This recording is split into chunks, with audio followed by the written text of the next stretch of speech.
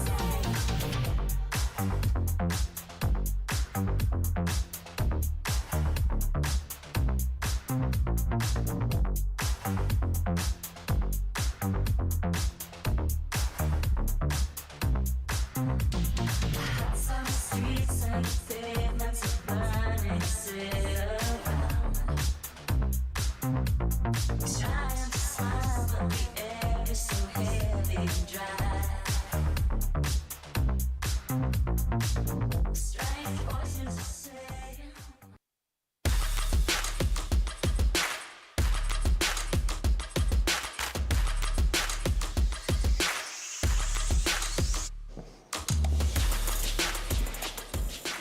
Welcome back, everyone. We hope you had a refreshing break. And now, let's dive back into exciting sessions we have planned for the afternoon.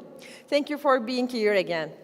Up next, we have a panel discussion. And please welcome our moderator, Ayşegül Şensoy, and our panelists, Burçak Ünsal, Marina Kerem, Shehnam Katrak, Abhishek Singh. Let's give them a big round of welcome.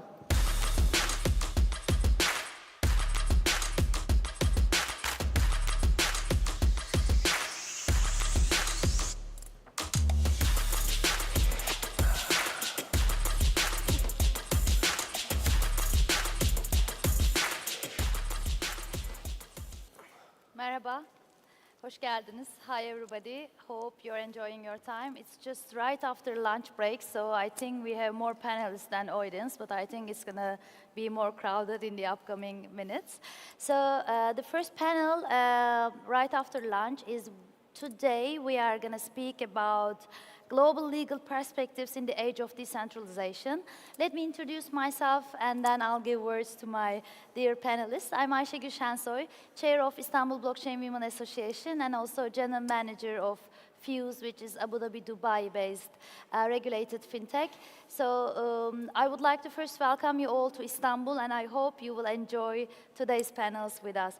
So when they offered me to moderate global law panel, because it's a little bit frightening for everybody who is not from law. I thought that we need to do it a little bit fun, right? Not just law. That's what I think they've also picked you. Like, I'm sure that our audience will enjoy. So the first laws were written in 4,000 years ago. It's like old ancient times, and till this time we always have laws and we always needed justice. So, but today code is law and trust is programmable. So today what we are going to discuss is how law can provide justice in this decentralized world. I'm going to start with Mr. Burçak, my dearest friend. It's always great to be on the same scene with you. So as you know, we are in the countdown process as crypto asset service providers in Turkey. We have a couple days left to submit our applications for SPK. Can you give us the landscape and your thoughts about the Turkish system right now and how is it going with all the ecosystem with new regulation? Thank you very much, Ayşegül. The pleasure is all mine, by the way. Yeah, sometimes you don't even have to joke about law because sometimes law itself can be a joke itself. Especially recently we have been experiencing this. We're not too far away from here. With respect to especially decentralization, we have to, it's a new concept to the law actually.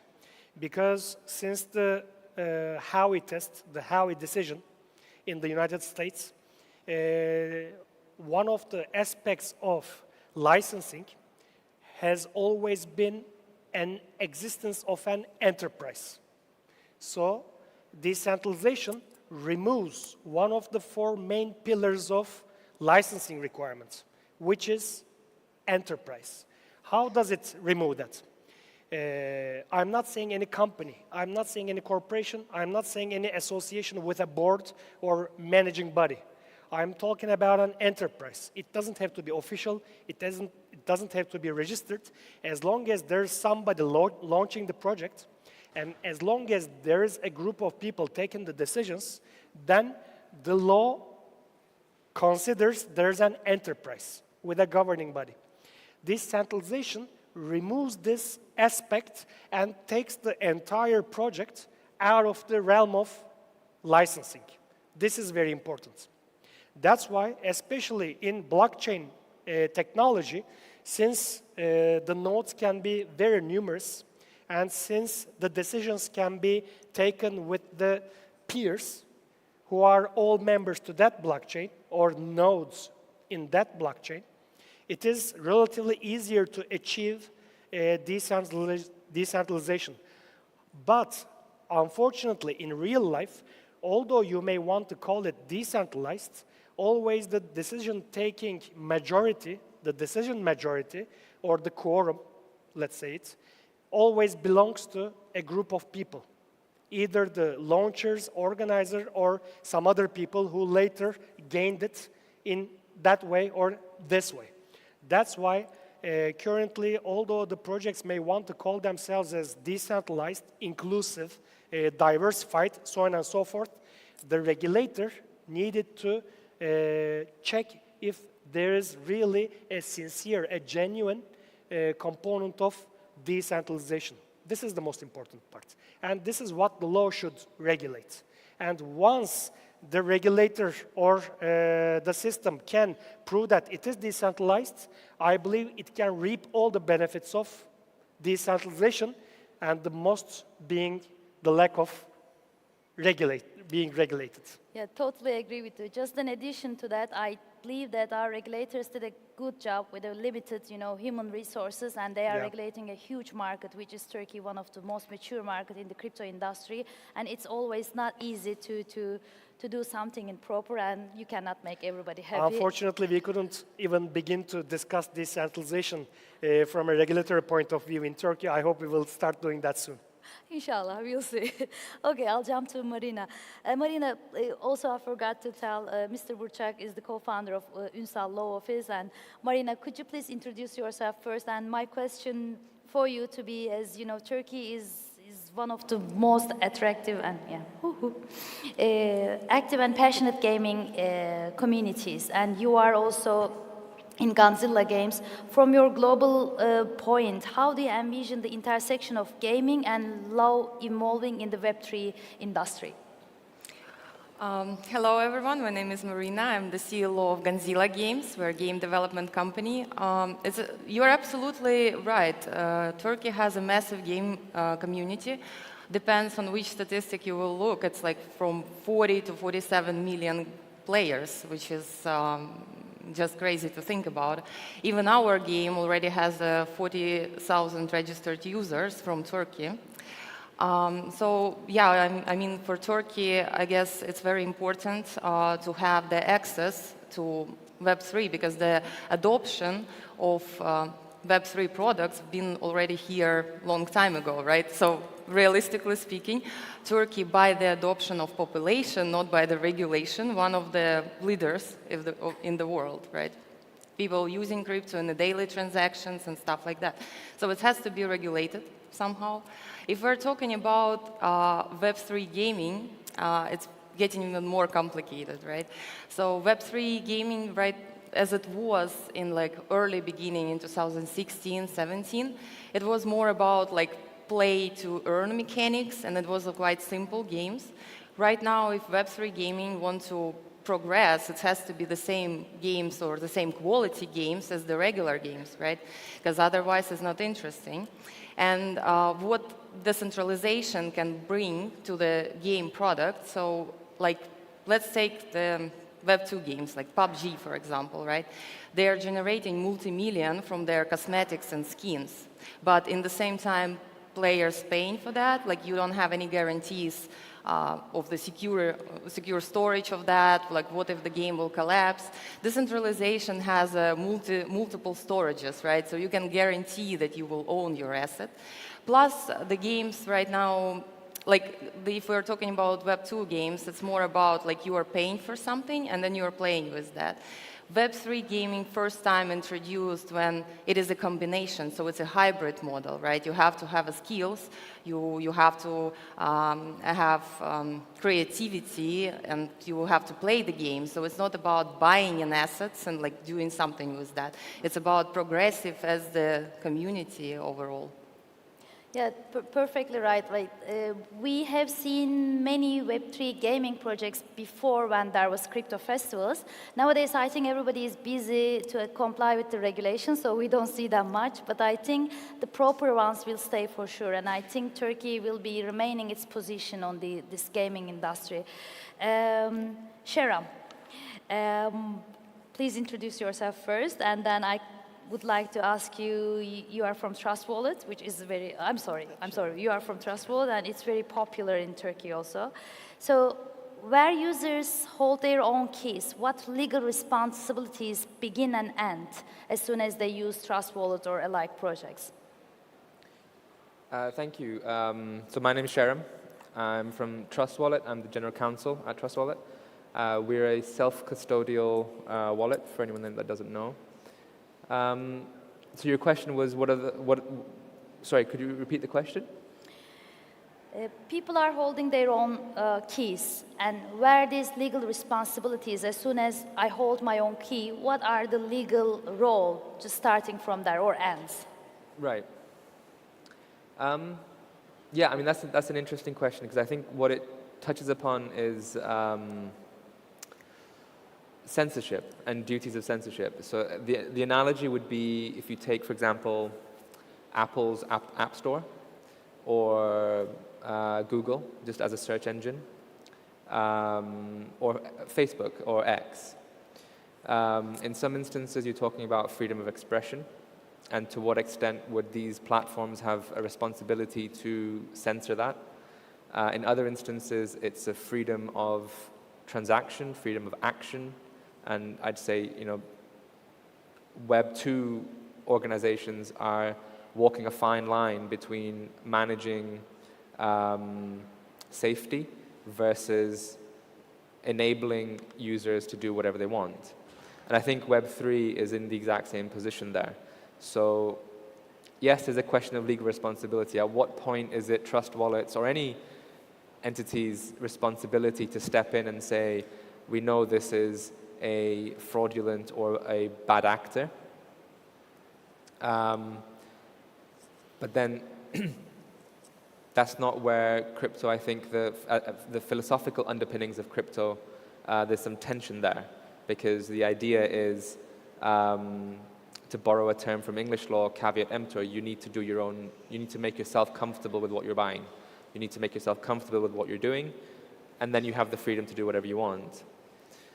So I think that's kind of how I would look at it as well. It's walking a line between legal responsibility, but not suffocating the industry, and respecting the autonomy of the individual to do what they want.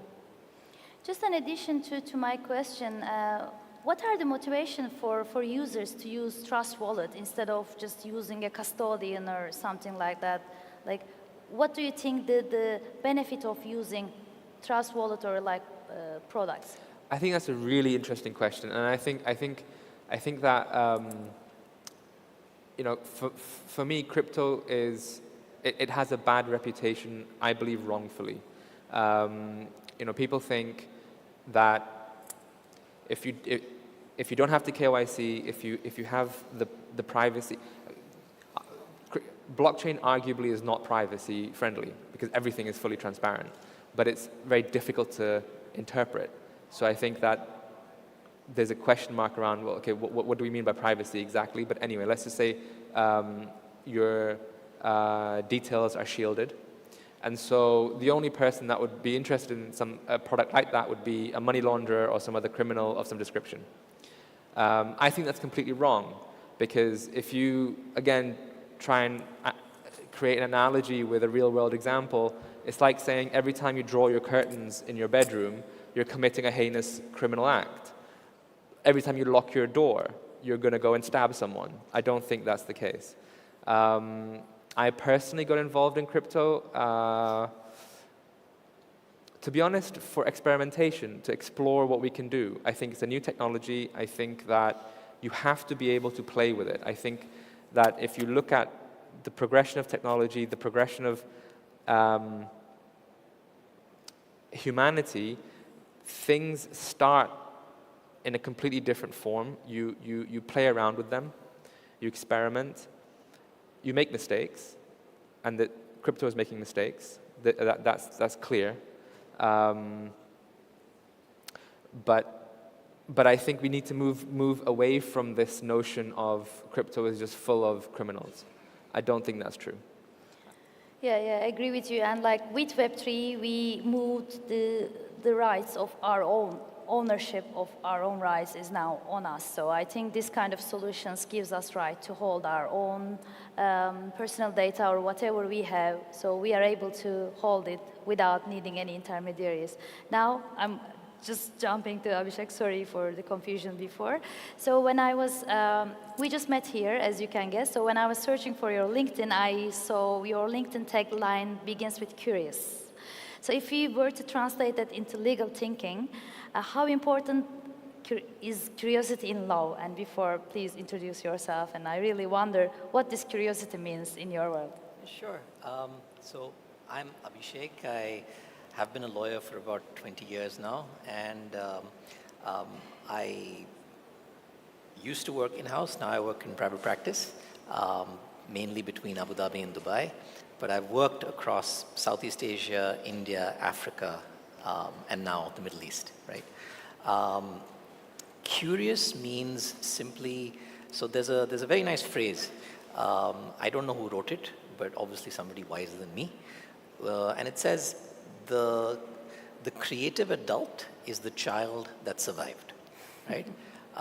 So that really is what curious is intended to get at, which is that you should always approach whatever it is you're doing, especially new areas, new technologies, you approach them with a childlike curiosity. Because a childlike curiosity, there's no ego barrier, right? You're not interpreting it with your preconceived notions, you're not interpreting it with baggage, right? Of this is how the way things are done and you can only do it this way. So when you approach it like that, but you also have your grounding, which is that you have your training in the fundamentals of law, right? Law itself is a set of rule sets, right? It's robust rule sets.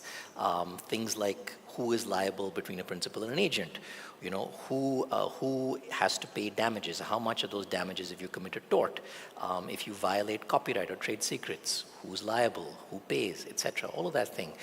These are rule sets that have developed over hundreds of years through testing, through litigation, and through the messiness of real life. So you have those, and then you apply those to new areas of law, but you do it with a curiosity. And that helps you to navigate to probably what is a good and workable solution in the Web3 space. That's what curious is. So when talking about curiosity, do you think like I think this question to you all, do you think innovation is possible in law, especially when we are talking about global law? How innovation takes place in law world? I'll go first really quickly. It absolutely is, but you also have to remember there's a funny saying which is there's nothing new under the sun, right? So the point is, as long as there are humans in the loop, right? It's always humans interacting with the technology. Yes, AI is doing what it's doing, but you still have humans in the loop. And there are certain things for which you should preserve human participation, right? Where you need judgment, where you need nuance, where you need to actually examine the messiness of facts, right? Innovation in law is very possible for adapting existing rule sets to the new technologies. So the innovation comes in there. Sometimes you genuinely need to go forward. So there's a big debate in Web3 that are digital assets a new kind of property, right? And the reality is that not really, because they're just bearer assets, right? The wallet that holds Bitcoin controls and owns that wallet, right? Control of the asset is ownership of the asset. So again, it's not that different, but the innovation comes in adapting what is existing and what is tried and tested and applying that to new technology. Yeah, great answer. Thank you so much. Burçak Bey? Yeah, I believe innovation is quite possible in law. Actually, everybody thinks of law and regulations as painting something black or white. Something is either prohibited or allowed. I think that couldn't have been farther from the real life. What we are doing actually is trying to paint a picture with the shades of many grays. What we are trying to do here is, for instance, let's take a solid example of derivative transactions with crypto assets. Why is it prohibited in Turkey? It is irrational, and it is inflicting damage on everybody, and it is causing Turkey itself to lose money. Instead of doing that, why don't you come up by choosing 5 or 6 different assets, give license to certain platforms which can give the option to provide derivative transactions, and take it from there and keep them liable. I mean, this is an innovation. This kind of setting exceptions is an innovative mind. We can come up with many other examples. For instance, how can Securities and Exchange Commission issue some no-action decisions to game tokens, saying that founders can take out game tokens up to 20% and turn it into fiat money, and this is okay. But the players have to remain in the game and make the purchases in the game. As long as this is fine, I will let the founders take out some of them and compensate their efforts, investments, costs, so on and so forth. And this is innovation. But elsewhere, if you take it out and take it on an exchange, or if you simply make investment with it, according to them, everything is an investment contract and everything is a capital market instrument. This is an unfortunate way of thinking. Definitely. I believe, yeah, because of being able to set up with reasonable exceptions, I think innovation is quite possible in law. It's great to see people in law with entrepreneur soul, so it's a great answer. Thank you so much. Marina? I mean, blockchain already changed the law forever when Ethereum launched the smart contracts. Before, law was just written, but it couldn't be enforced, right? What the smart contracts brought, it can be enforced simultaneously, right? Which is like before was like court decision, or you have to use other mechanism. What I think about, like when we're talking about the technology, the blockchain technology is so different from what was before, that I think that the governments should develop something similar to like space law, like just as a separate one, if we're talking about decentralization. Because we're already regulating, as my colleague mentioned, everything what is centralized, right? So where is the humans, where is the entering and exit point? This is all already regulated. But the centralized system can be also harmfully used, right? But there is a decentralized system for the decentralized system to actually regulate itself, right? So, for instance, there is verifiable credentials, right? So if you need to prove like your age, especially for the games, it's very important. You have to have the game age restrictions, right? Because of the potential content of the game, because it's a real economy inside the game. So you can enforce these age restrictions by using the other decentralized technology. In this scenario, the company doesn't have to know your gender, doesn't have to know, let's say, even your geography, but has to know only your age. So this is technology can help to these companies to stay compliant with the regulation. And if we're talking about like just a law and the technology in the law, it's also possible to complement the courts, right? So there is a decentralized mediation programs where you, instead of the judges and jury, you have token holders, and you are asking to solve the whatever your commercial problem by them voting. It of course will never replace the courts, but if it's a small claims, you know, it's totally can complement the courts and help them to be more productive. Yeah, definitely. Like I think in gaming world specifically, you cannot survive without innovation, right? So everything supporting this business has to be also innovative. Sir, for you? Yeah, I mean, great answers. It's difficult to add anything to that. I think, to be honest, I think we've made things quite easy for law throughout history. Law has always had an institution or a person that they can grab hold of and say, you did something wrong, you're the bad actor, and you're going to get punished. Whereas now we're creating workflows where there's no actor, particularly in a properly decentralized workflow. And so the law has to really think, and that's where I think innovation steps in. Well, how do I enable this transaction to occur given the flow of technology?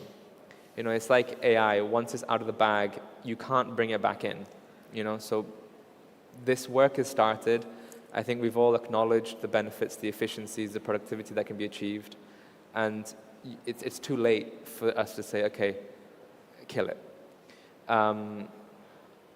What I think is fascinating, though, is that lawmakers, regulators, law fixated on crypto so quickly. I think it's because the mistake that we made as a sector was we just borrowed terminology from finance, and so alarm bells started going off with regulators. You know, I think lawmakers will probably wake up in a few years and realize they made a mistake by not thinking about social media and the impact that has on children. AI, at the minute, everyone's focusing on this kind of doomsday scenario of AGI, but no one's thinking about, or rather, not many people are thinking about the impact that AI has on your ability to learn and think. So yeah, so I think that's all I could add really to the comprehensive remarks that have already been made.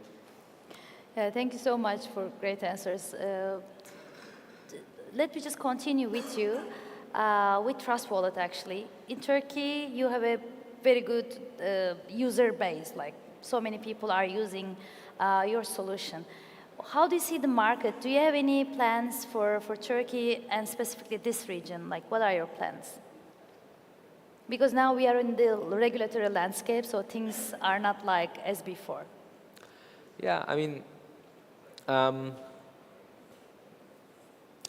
so I think most crypto players in the decentralized self-custody space, the way the organization's set up, the way that the workflows are set up, it's difficult to pinpoint one home territory in the way that you're describing. I mean, of course, you're going to have a jurisdiction of incorporation, and so that could potentially be your territory. But you know, you could have one feature starting life in one jurisdiction, but then actually you're using a vendor from a different jurisdiction. You've got a partner in a third jurisdiction, and your user is in a fourth jurisdiction. So like, you have to kind of map out all the various touch points. It's a slightly evasive answer, but like, you know, it's more of a global outlook that we have, and I think that in terms of country-specific or region-specific, what Turkey certainly has proven itself to be is a real user of crypto. And so in the sense of like, you know, where are we getting those signals about what things are working, how people are using crypto, not just to speculate on altcoins, is an interesting kind of data source. Thank you so much. Yeah, we are excited to see, you know, international projects settle down in Turkey and investing in Turkey and generating ecosystem here more and more. Abhishek, to you. So you have worked across Africa, Middle East, Southeast Asia, India, and so many different projects, specifically tokenization and stablecoins.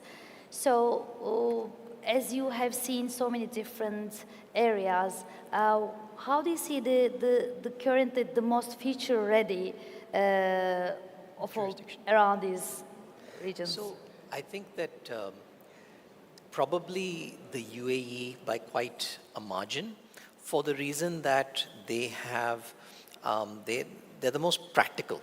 So they, you know, on the one hand, everybody says, come to Dubai, come to Abu Dhabi, it's Habibi. Wonderful, etc. Come to Dubai, Habibi, right?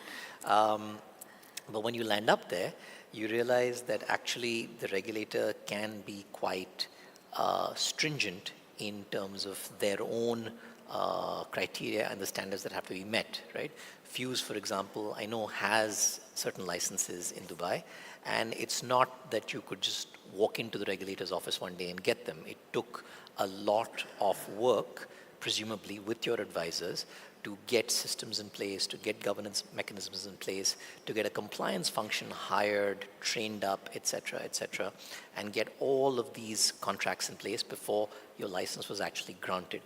But the main point is that what each regulator in Dubai, whether it's VARA or whether it's DFSA or FSRA in Abu Dhabi, or SCA for that matter, they will always tell you that, look, if you're willing to put in the work with us, then we will get you over the line, right?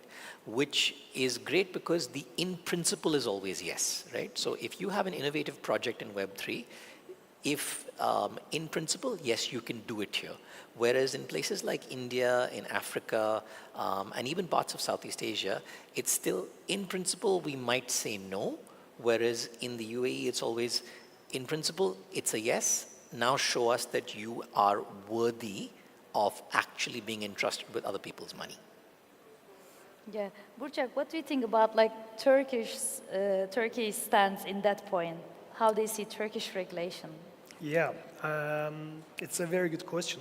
Actually, Turkey did the right thing to wait a little bit longer than expected before it started regulating this field.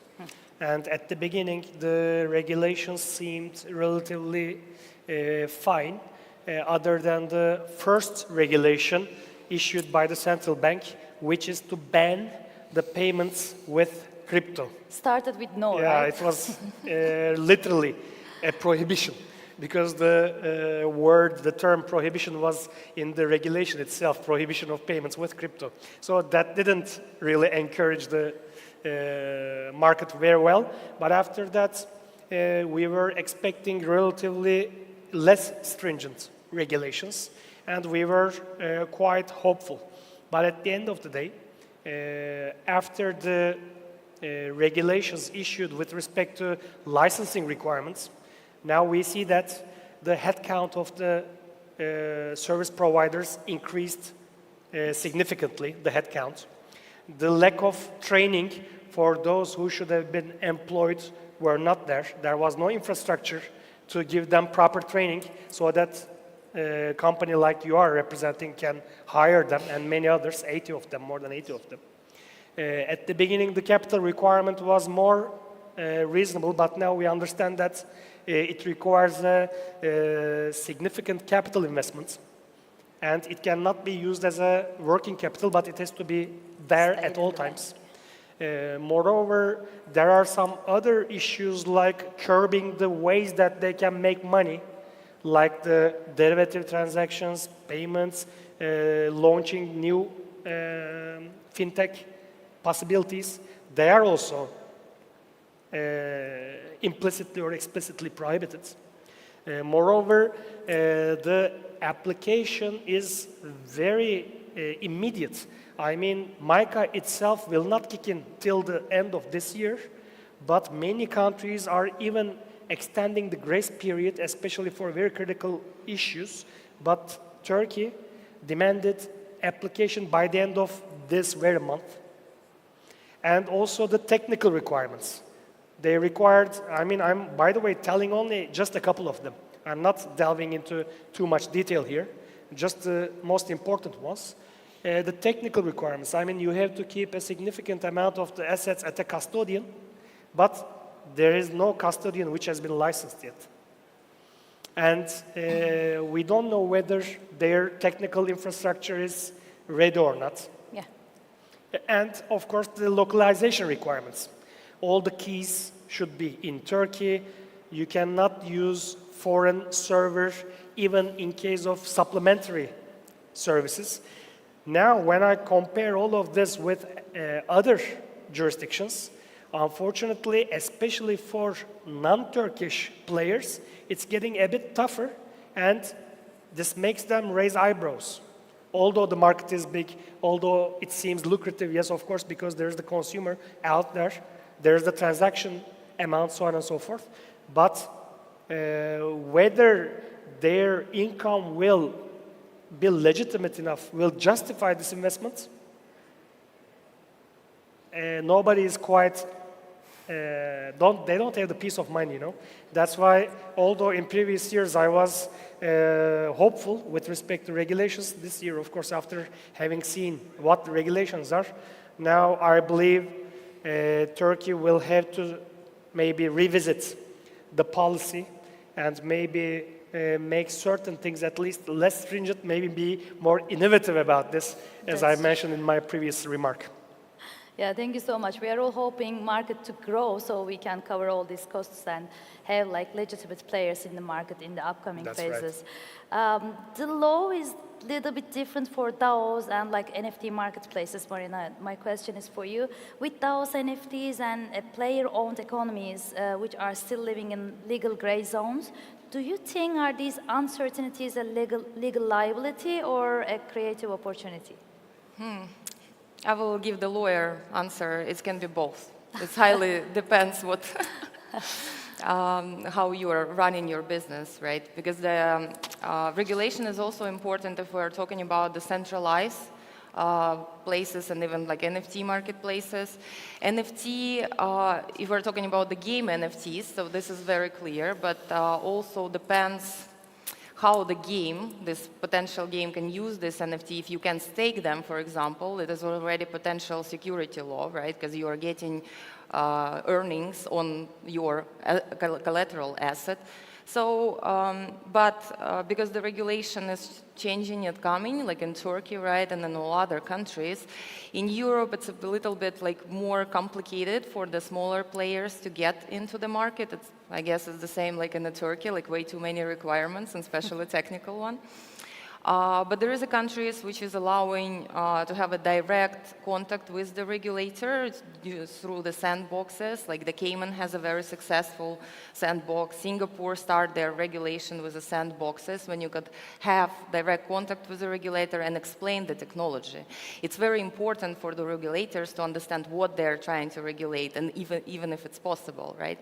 So I would say that company which is willing to explore their opportunities and willing to talk to the regulators and find the best solution, for them it's a great opportunities. But if you are closing your eyes and you're like, okay, this is what we're doing because we're not even about decentralization, but more about anarchy, then of course it can be liability and serious problems.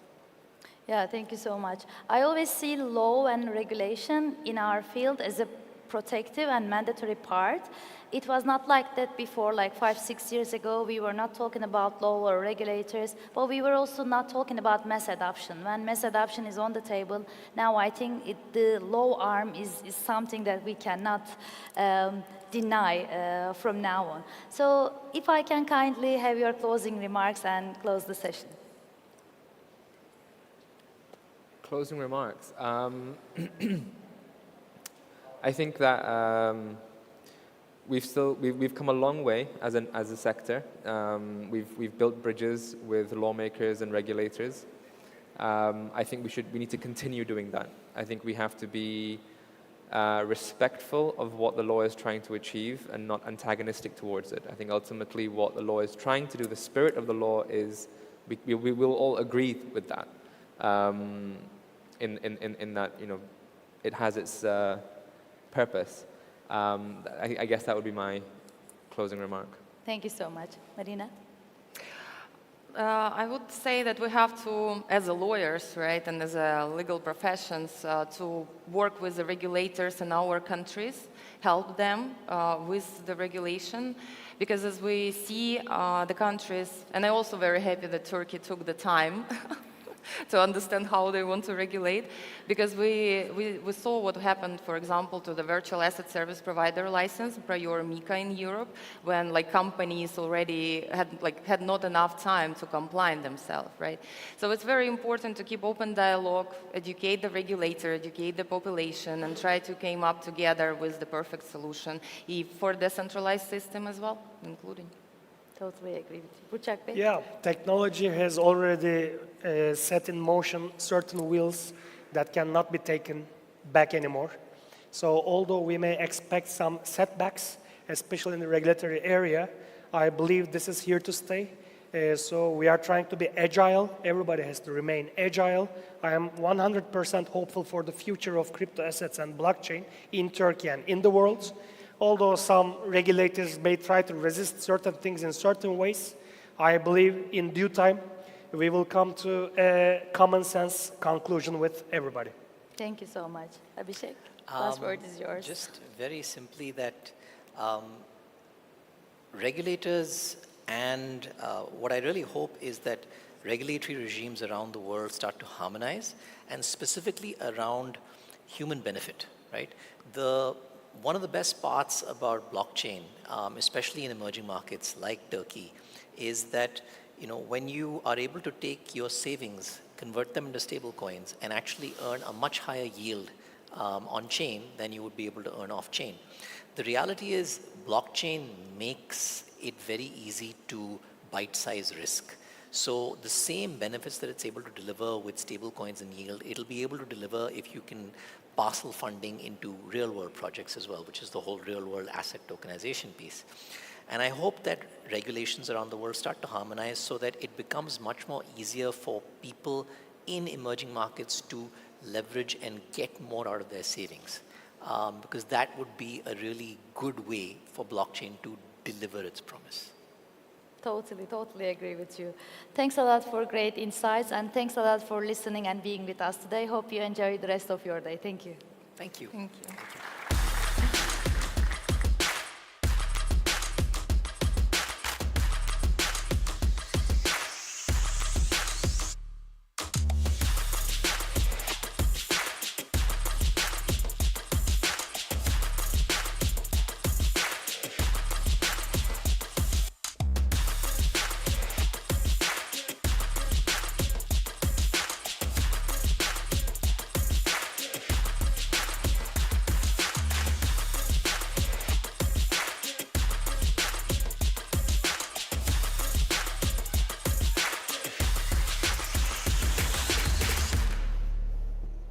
Thank you to all our speakers.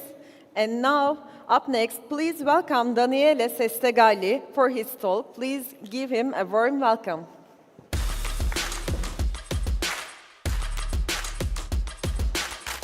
Hello, hello. Can you hear me?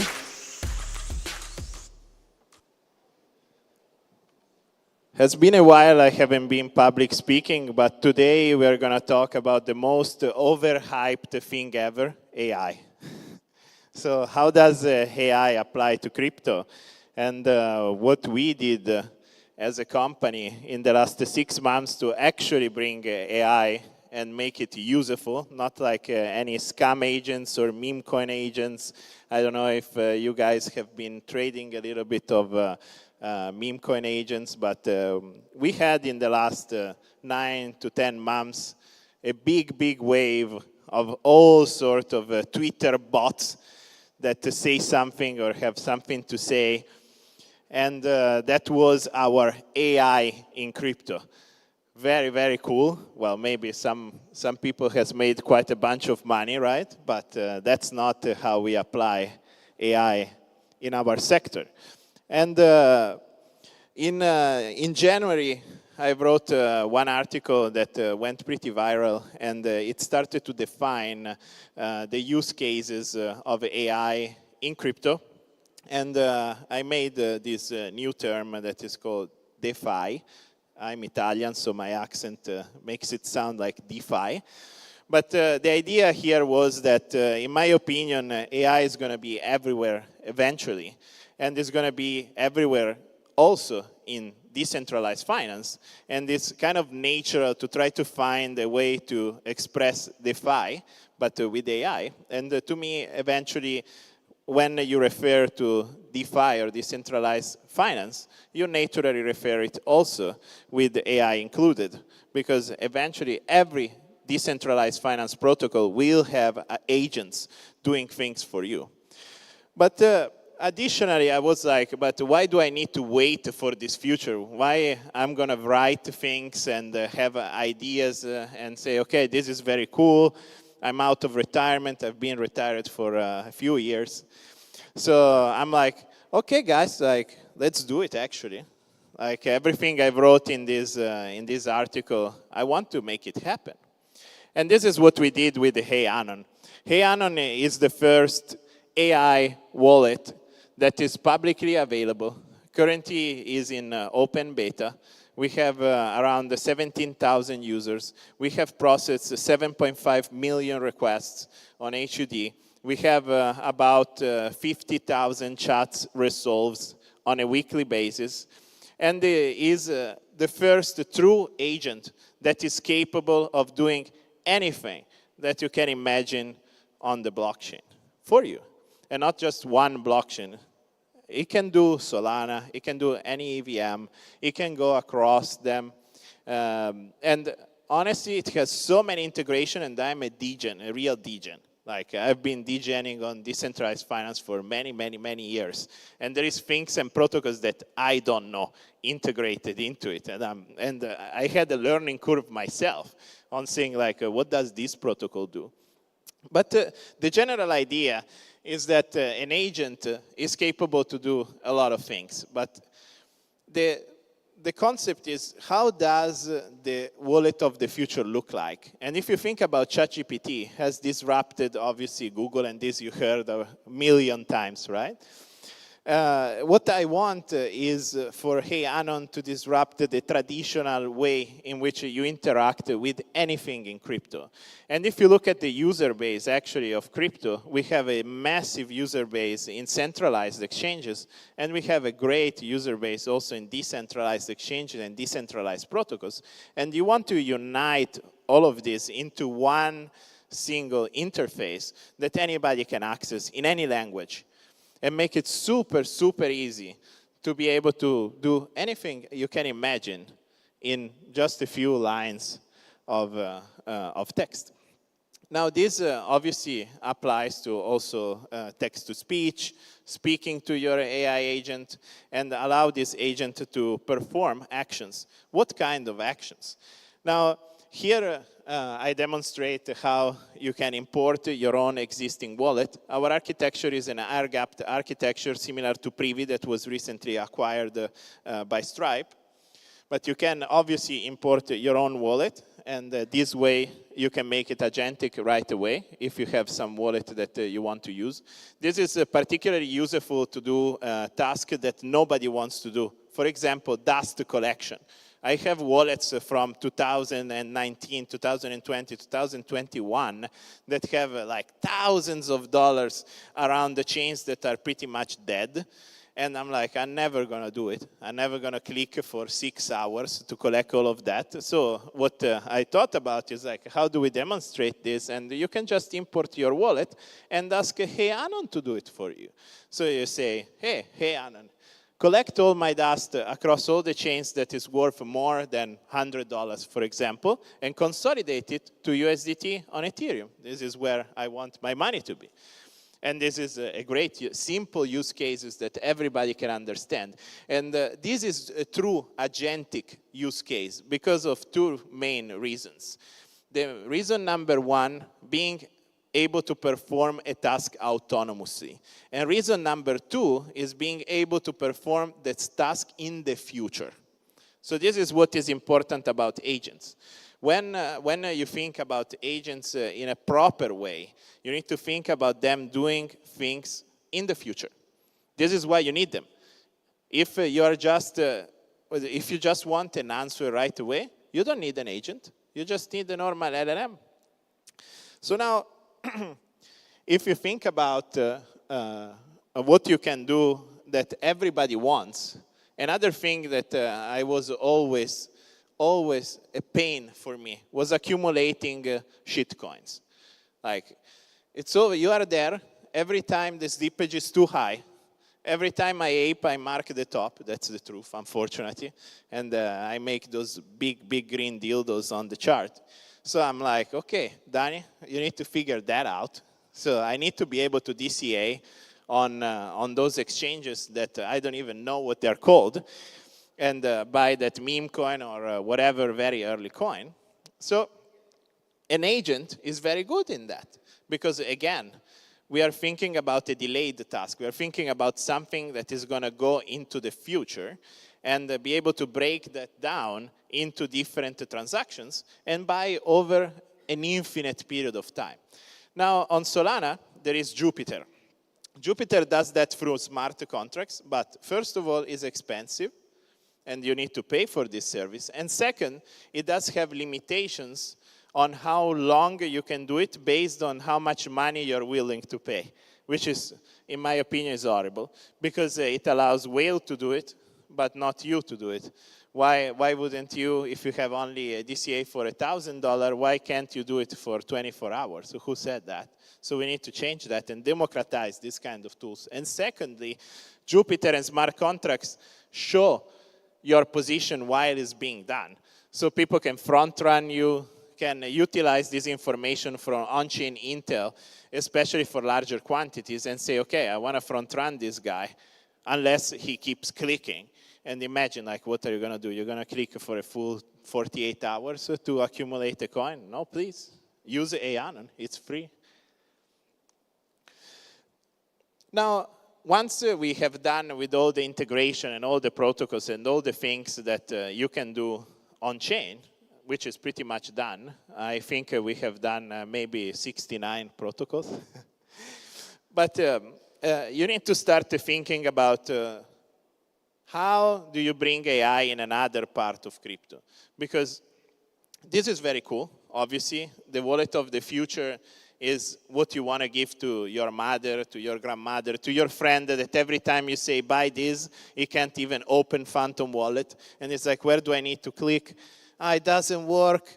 And he can't even make a signature. Well, you can give him Hey Anon, and just that is going to be sorted for you. But then you're like, okay, AI agent is cool, very cool. But how do we extend AI inside of crypto where the users already exist? Because one thing that I have seen is that many projects are trying to do a new platform and trying to do a new trading centralized exchange. They are trying to bring a user from one interface to another. But that is not how I imagined AI. When we grow up, we imagine the AI that is there contextual always with you.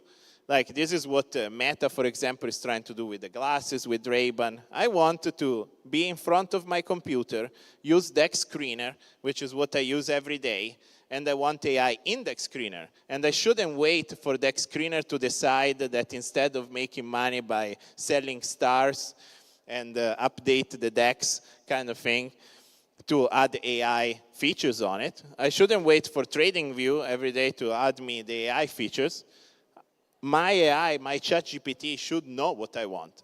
So this is what I've been starting building, and I've been focusing specifically on the first target. For me was the trenches, the Solana trenches, because as a founder, I really like to give myself the hardest challenge of them all the time.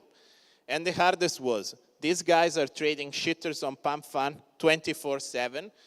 There is absolutely chaos happening in there. There is insiders. There is people dumping on you. There is whales accumulating. There is bots buying and selling. And I'm like, okay, this is pretty interesting. So I started streaming, and the first days I lost everything. And I'm like, okay, this is great. I can see how people get super mad about going on Pump Fun and losing all their money. But I also saw an opportunity, because I'm like, okay, I don't want to lose another 5 Sol. I'm kind of done here. I need to figure out how I'm going to make it back with 1 Sol only. And looking into how AI actually is capable of helping me doing exactly that. And what does AI do very well is understanding and crunching data into actionable items or actionable ideas, right? So we started creating this infrastructure as a backend infrastructure for reading the chain and preparing this data to be presented to our AI model with obviously some degree of opinion, because that you guys need to understand that as a prompt engineer, you will always have backed in some sort of opinion in your prompt. And that is going to reflect inside of the output of the LLM. But by becoming a degen trader, I can back in my own opinion into it. And I started looking into flows. Because in meme coin trading, the most important thing and the coolest thing of it all is the initial 48 to 72 hours. Before it's listed on any centralized exchange, actually everything is transparent. And this doesn't, to me, a lot of people say, Daniele, this is a casino. Actually, it's not a casino if you can see. If you can read what is happening, it's not. Because it's like counting the cards when you play blackjack. If I know that these guys have a certain amount of supply, they acquired it in the first blocks, or they used, for example, a certain way of using Jito, then I know that they are actually bundlers. But that doesn't mean that Axiom many times doesn't show me the bundles. It says the bundle is 0 because it doesn't have an AI overlooking what is actually happening. But that's what I wanted to build. And I started building this, and I started tracking KOL wallets, for example. And these KOL wallets are important because in those 42 hours, who has the most power of shilling a coin? A KOL. So you want to track that, their activity on chain. At the same time, you want to track their activity on social media, because this is as important. And you want to see how much time has passed in between them shilling a coin and them actually buying that coin, right? And this all turned out to become one product. And this product, it's called HUD. HUD connects with the wallet. It's a Chrome extension, and it's your basically trading AI assistant where you need it to be. What the HUD does is overlaying anywhere you want to trade and give you different contextualized ideas of what you might want to see. For example, here on Hyperliquid, as you can see, you might not want to know KOLs buying, but you might be more interested about, for example, technical analysis, or what indicators would be more relevant for this chart. So, as you can see here demonstrated, you can add the indicators. It adds automatically the indicators for you. You can analyze the chart. You can get automated technical analysis. You can get, based on that technical analysis, automated entry and exit strategies, and so on and so forth. Now, how does this connect with everything? The idea of AI is to make your life easier. It's not to make you change into new software. Should not make things more complicated for you.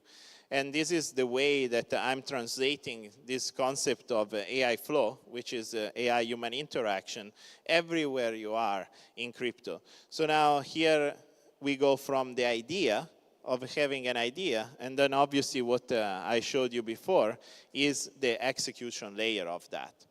So when we have both the idea and the execution, then we are 360 degrees into the flow of every crypto user. Them being on a centralized exchanges, on TradingView. Obviously, this applies to any other normal stock. It doesn't change anything, but here we show it working on TradingView.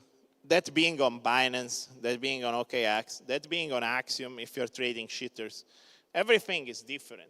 The amount of things that you might want to see here will be different than the ones that you want to see when you're trading Titcoin. But at the same time, that's pretty much irrelevant. AI should know what is going to show you and should show you what is relevant for you to be successful. And in the specifics of technical analysis, I do believe that it's kind of a self-fulfilling prophecy type of thing. But why not using it in certain ways, especially when you want to accumulate something? Like a lot of people want to just buy Bitcoin every week, for example. Why not allowing them to set automated limit orders every week, but based on technical analysis? So maybe they get the best possible entry during that week while they're accumulating over the course of a year. Because then you started to see that before we had the DCA, But now we start to put conditionals to this DCA. They are beyond what time conditional is. And that being buy at support every time and buy every week at support when support is hit. And this is where basically AI to me is going in crypto. And we are at the forefront of this development. All of this, what I just showed you, is available right now. We haven't been doing much marketing yet because we are waiting for releasing the iOS and Android apps, obviously. But everything is free, by the way. You can try it out. And you here you can see that you have a completely different interface on HUD for trading meme coins. I highly suggest if you trade meme coins, you should use it because it's great. It shows you all the wallets in real time. It has lines to see the weighted averages of when they sold, when they bought, how much they bought. You can overlay all of these. Obviously, you also have the analysis of the chart. In specifically of analyzing charts on meme coins, it does take a much higher weight on behavior rather than technical analysis. So it does look into each individual flow of relevant wallets that are KOLs and top 10, top 25, and top 50, does give different weights and does see if, for example, top 10 has been buying on support. So it has been supporting with conviction certain chart. And what type of behavior has happened into the charts. And using this on stream, I've been able definitely to recover from my losses, and it went very, very, very well. And every user of HUD that has been in alpha has been posting and saying that they have been so much more successful. And I have distributed it also to very, very large crypto meme coin traders. And it's a very invaluable tool, even for them. So AI is here. And it's coming to take over everything, every single UI that you can imagine. And if it's not being integrated by the protocol themselves, it's being integrated by people like me. And eventually, everyone will be able to join our Web3 revolution, or whatever we want to call it. But at this point, when access is so open, is so easy, it's just one prompt away to do anything that you want, is where I see that the true adoption will come. And this adoption will be obviously agents, will be people, and we are really at the beginning of what I call the DeFi revolution. And I hope that you guys will be able to try it out. You can scan the code. It's completely free. You can create your first agentic wallet right now and start making your first AI-based transaction. My suggestion, if you are veterans and you want to use it a little bit like a power user, my suggestion is to use it, for example, to create orders for selling on Meteora, or LPs like V3 LPs, and very complex type of transaction that are very painful. Well, now you can automate all of this through Heyanon, and you can, for example, sell a position without paying on Meteora, and ask Heyanon, create me a Meteora pool, and put it from this price range to this price range, and when this price is reached, pull out the LP, so you receive 100% of your soul back. You can do the same on Base, for example, through the Uniswap V3 LP. You can set a limit order via Uniswap V3 LP as a single-sided, one-tick execution, so you're not paying the DEXs anymore. And this is the revolution that is coming, because if you guys think about it, like right now, there has been a lot of talking about, okay, DEXs are expensive. And yes, they are. Like 0.3, expensive. 1%, expensive. But as we leverage this AI technology more and more and more, they become inexpensive, because you get paid to provide the liquidity. And that has been always the idea. And an order book is nothing more than basically liquidity provisioning that is very specific to a price range. So we are moving into this era in which we can really overpowerly utilize this and make sure that you spend nothing for trading. You spend nothing for selling or buying, as long as you're smart. So now, you don't know technical analysis. Does it matter? Yes or no? But you want to set up, for example, a buy order for some Solana coin that you like. Well, why not asking your HUD to tell you plus minus where it could be a support range? And why not then go to Hey Anon and say, okay, take this range, buy this LP basically, make this LP one-sided on Solana. As it ranges into this LP, you are getting paid to buy what you want rather than paying to buy. And as it comes out of that range, it gets pulled out, you have no risk. But we are really changing the game. And this is very interesting because I've seen agent kits and a lot of things that has happened on multiple chains like Base, for example, Solana, there is agent kit. But those are single action, single purpose API type things. And when you have only a single purpose, you don't get the magical experience. And I came back from retirement to give you the magical experience. That experience that you say whatever you imagine, and it just happens regardless. Thank you.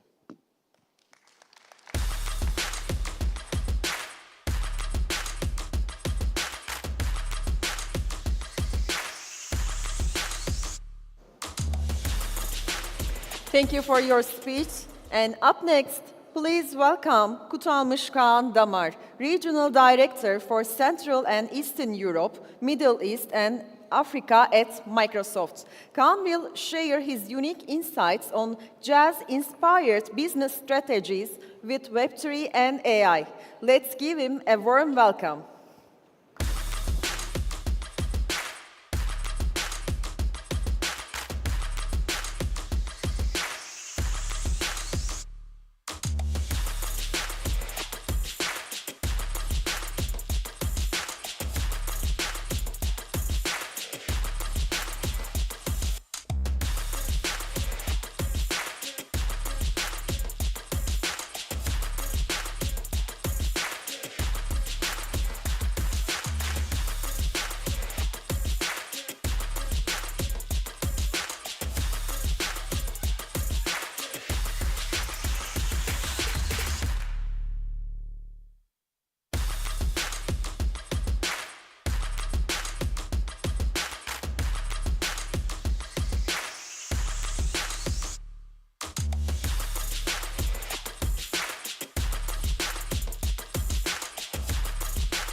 Merhaba.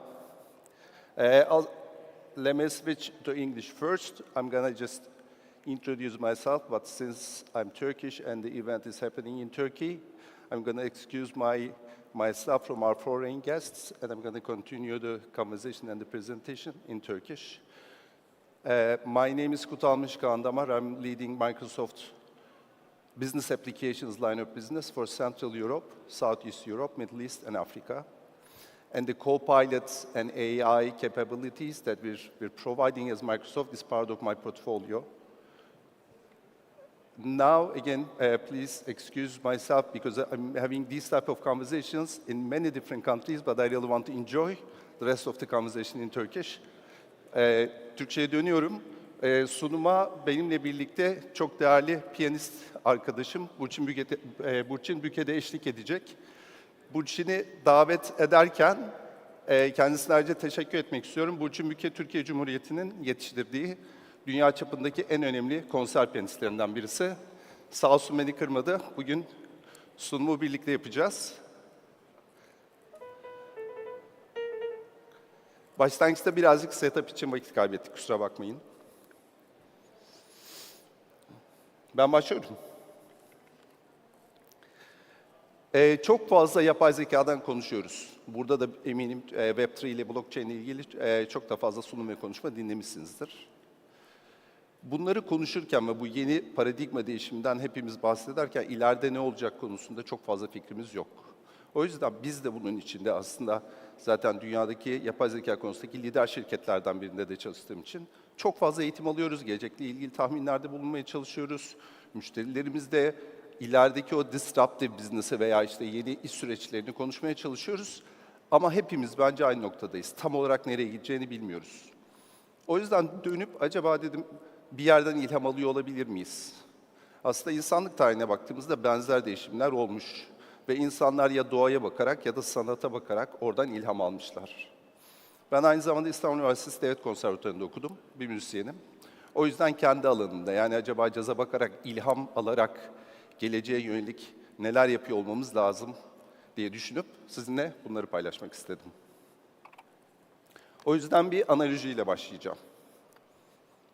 Acaba bu beklediğimiz değişimi, ilerideki değişimi bir caz topluluğunun, ki cazı neden cazdan bahsettiğimi veya neden cazdan analoji yaparak örnek almak istediğimi, ilham almak istediğimi ayrıca paylaşacağım. İlerideki iş süreçlerimizi, yenilikçi fikirleri, ilerideki o disruptive süreçleri ilham alarak yapıyor olabilir miyiz? Dünyadaki buna benzer bir kırılımın ilk karşılaştığımız noktası 1800'lerin sonu. Hepimiz biliyoruz. Endüstri 1.0.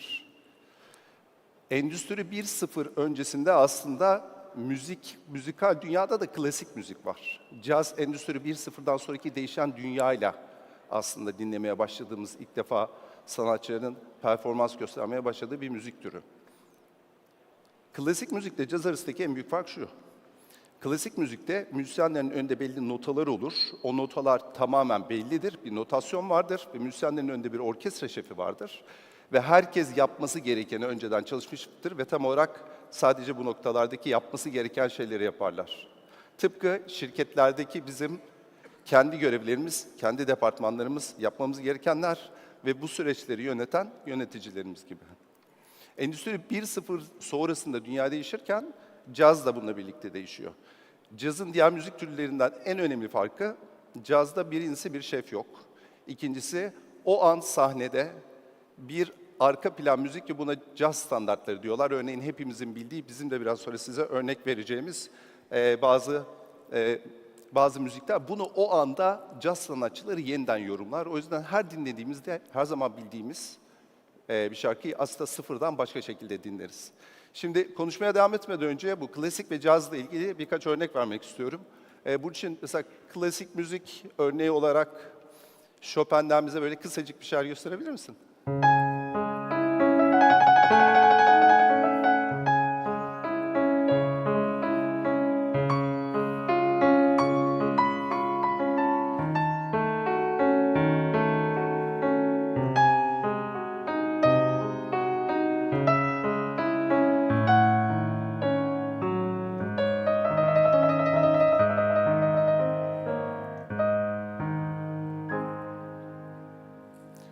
Dünyanın her yerinde Chopin hemen hemen böyle çalınıyor. Hangi enstrümanlar çalıyor olursa olsun. Ama cazdaki farkı belki daha iyi anlatıyor olabilmek için mesela senden birkaç farklı şekilde F blues dinlesek.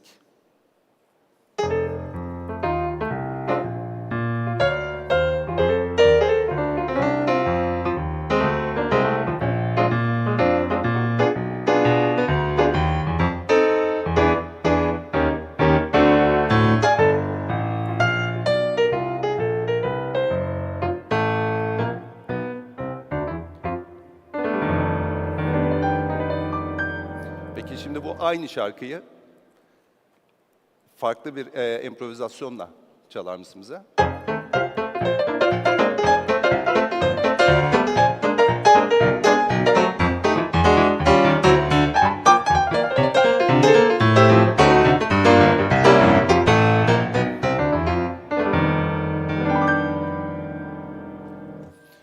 buradaki aslında yani aynı şarkıyı iki farklı şekilde çalmamız, hedeflerimiz, süreçlerimiz, yani her zaman yaptığımız şeyleri aslında yapay zeka ve Web3'yi kullanarak daha basitleştirip aynı amaca ulaşmaya çalışırken Web3 ve AI ile birlikte daha güçlü bir şekilde yapıyor olabilir miyiz? Daha fazla improvizasyon yapıyor olabilir miyiz? Temelde hedefimiz bu. Bir de bu analojiye yeni iki enstrüman eklemek istiyorum. O yeni iki enstrüman Web3 ve AI olacak. Çok kısaca Web3'yi tabii ki hepimiz biliyoruz ama bir örnek paylaşmak istedim. Çok da sevdiğim bir örnek. Walmart, mangoların tarladan tüketiciye kadarki bütün süreçlerini gıda güvenliği ile ilgili takip etmeye çalışırken normalde 6 gün 18 saat süren süreçlerini blockchain ile birlikte yaklaşık 2.2 saniyede takip etmeye başlıyor. Çünkü biliyoruz ki decentralized ve tamamen blockchain yapısında bütün süreçler departmanlardan, şirketlerden veya kurumlardan farklı olarak herkese görünür olabildiği için izlenilebilirlik çok daha kolay oluyor. Yapay zeka,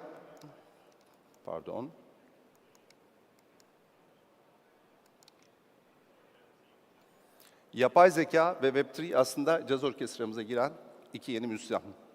Biz hepimiz zaten orkestramızda birlikte müzik yapıyorduk. Yapay zekayı biraz daha ayırmak istiyorum çünkü yapay zeka aslında iki şey demek bizim için. Birincisi, bizim terminolojimizde Microsoft'ta Copilot. Copilot aslında hali hazırdaki benim yaptığım işi bana daha destek olarak beni daha verimli hale getirmeye çalışan bir yardımcı. Bunu şey gibi düşünebilirsiniz. Ben orkestrada saksafoncuyum ama artık yanımda bana çok daha iyi saksafon çaldırabilecek, bana destek olabilecek bir hocam var. Yapay zeka biliyorsunuz aynı zamanda agentlar ve agentlar kendi başlarına belli görevleri tamamlıyorlar. O yüzden yapay zekanın agent kısmı da orkestraya bana dahil olan yeni orkestra arkadaşım. Şimdi birkaç örnek daha verelim. Peki bu dünyada neler yapacağız veya nelerle karşılaşıyoruz? Vermek istediğim ilk örnek Dave Brubeck'in Take Five şarkısı. Bu eser ilk defa tanıtılmadan önce normalde müzikte dörtlü scale'de yani 1, 2, 3, 4 scale'inde veya ritminde yapılıyordu bütün şarkılar. Dave Brubeck isminden de anlayacağınız gibi bunu beşli ritimde bir şarkı yapmak istiyorum diyor. Tamamen yenilikçi bir fikir ama çok da fazla tutmayacağını düşünüyorlar o dönemlerde. Dünya tarihinde 1 milyondan fazla satan ilk caz eseridir Take Five. Adı da beşli saydığı için Take Five'dır. Çok kısa dinleyeyim mi senden?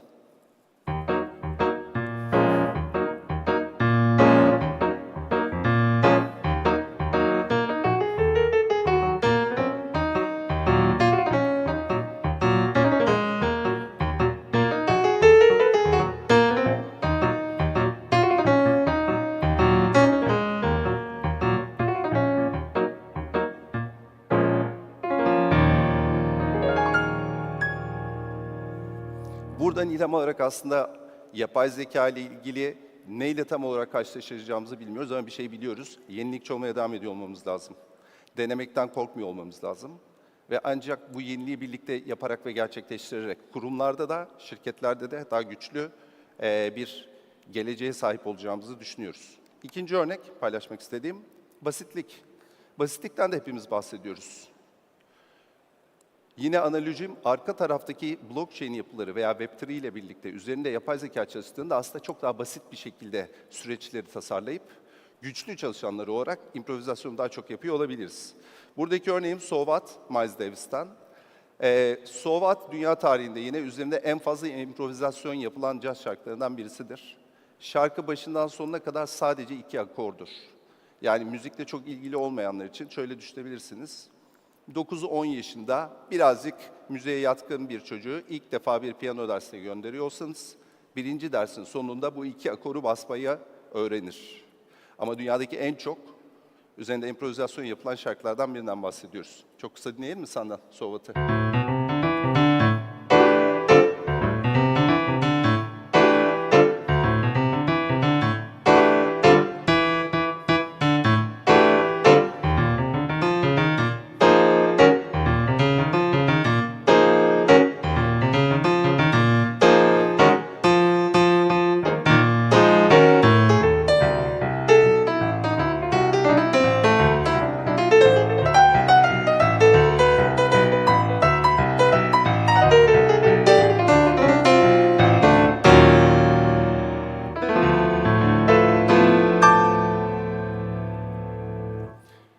süreçleri basitleştirdikçe aslında daha fazla inovasyon yapıyor olabileceğiz.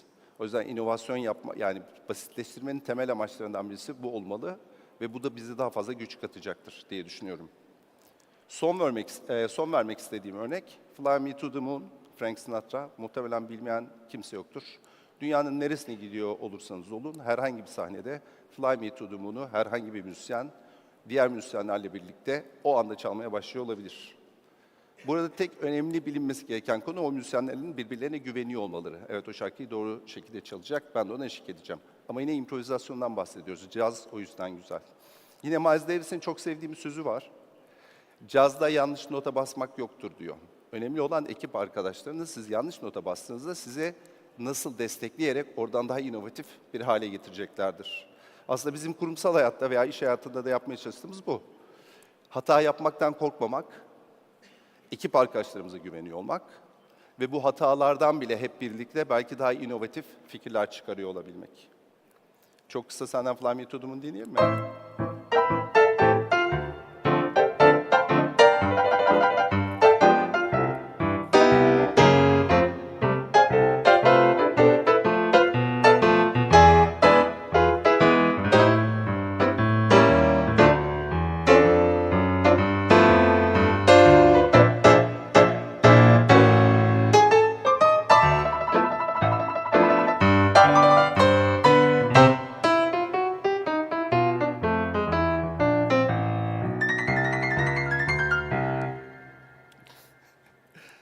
Teşekkür ederiz. De. Biraz daha caz kulübünde gibi aslında çalışmamız gerektiğini düşünüyorum. Evet, katılıyorum sana. AI, ekibe eklenen yeni süper müzisyen. Bize çok destek oluyor, evet. Ama o müzisyeni de orkestraya alıp hep birlikte improvizasyon yapmaya, yani yenilikçi fikirler yaratmaya, inovatif olmaya hep birlikte çalışmamız lazım. Burada cazdan bahsettiğim için özellikle bir Türkiye tarihindeki en önemli caz albümlerinden birini sizinle paylaşmak istedim. Cazla ilgileniyorsanız tavsiye ederim. YouTube'da ve Spotify'da bulabilirsiniz. İsmi Caz Semai. Türkiye'nin çok değerli 3 caz sanatçısı Erol Pekcan, Tuna Ötenel ve Kudret Öztoprak albümü. Semai bizim Türk müziğindeki aslında 3/4'lük ritimdir. Batı müziğinde de vals ritmidir aslında. Çok değerli bir albüm. Bunu paylaşırken de Web3 ve AI aslında özet olarak şöyle düşünüyor olabiliriz. Web3 arka tarafta o caz standardı dediğim şarkıdaki süreçleri veriyor. Yani aslında herkes temelde nereye gitmek istediğini biliyor. İkincisi bütün süreçler görünebilir bir şekilde herkes için. Bu bizim scale'imiz ve o scale üzerinde müzisyenler olarak veya çalışanlar olarak temeldeki o hedefi gerçekleştirmeye çalışıyoruz.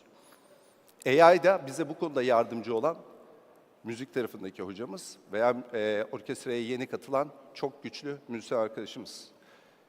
İlerliyor olabilmek için son olarak neye ihtiyacımız var? Hata yapmaktan korkmuyor olmak, süreçleri basitleştirmeye çalışırken üzerinde daha fazla inovasyon yapıyor olarak basitleştirmeye çalışmak ve birbirimize güvenmek. Son olarak bir örnek daha verip bitirmek istiyorum. Bir süre önce Dublin'deydim. Bizim OpenAI ile birlikte çalışan Copilot ekibi ve özellikle mühendisleriyle bir toplantı yapıyorduk. Oradaki mühendis arkadaşlardan birisi şöyle bir örnek verdi. 2007 yılında dedi Apple ilk defa akıllı telefonu bulduğunda bunu bir teknoloji ürünü olarak duyurmuştu. Ve bu teknoloji ürününün daha önceden sahip olmadığımız belli özellikleri vardı. İşte lokasyon hizmetleri, harita hizmeti, mobil ödeme yapıyor olabilme gibi. Ama dedi Apple bunu ilk çıkarttığında aslında Uber gibi veya Booking.com gibi, Airbnb gibi şirketleri hayal etmiyordu dedi. Bu disruptive iş fikirleri bu teknolojiyi kullanarak hayata geçti.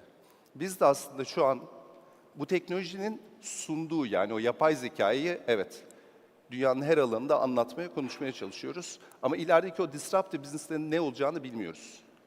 O yüzden dedi ki her fırsatta olabildiğince bu konu hakkında konuşup birlikte beyin fırtınası yapın.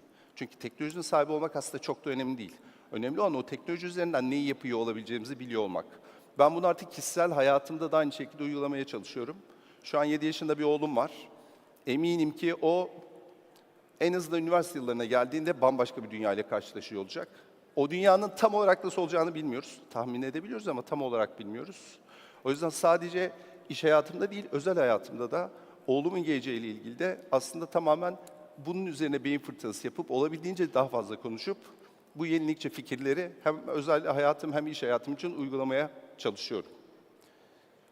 Bizi dinlediğiniz için teşekkür ediyorum. Bitirmeden de senden belki küçücük daha bir kapanış için bir caz eseri bunu sana bırakıyorum. Bakalım bileceğiz mi?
Bize eşlik ettiği için Burçin Büyükel'e çok teşekkür ediyorum. Teşekkürler.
Thank you very much for this amazing performance. And up next, please join us for the panel discussion titled as Autonomous Everything. Will be moderated by Andrei Feradov, and his guest will be Michel Heinrich, Vladimir Sotkinov. Let's give them a warm welcome.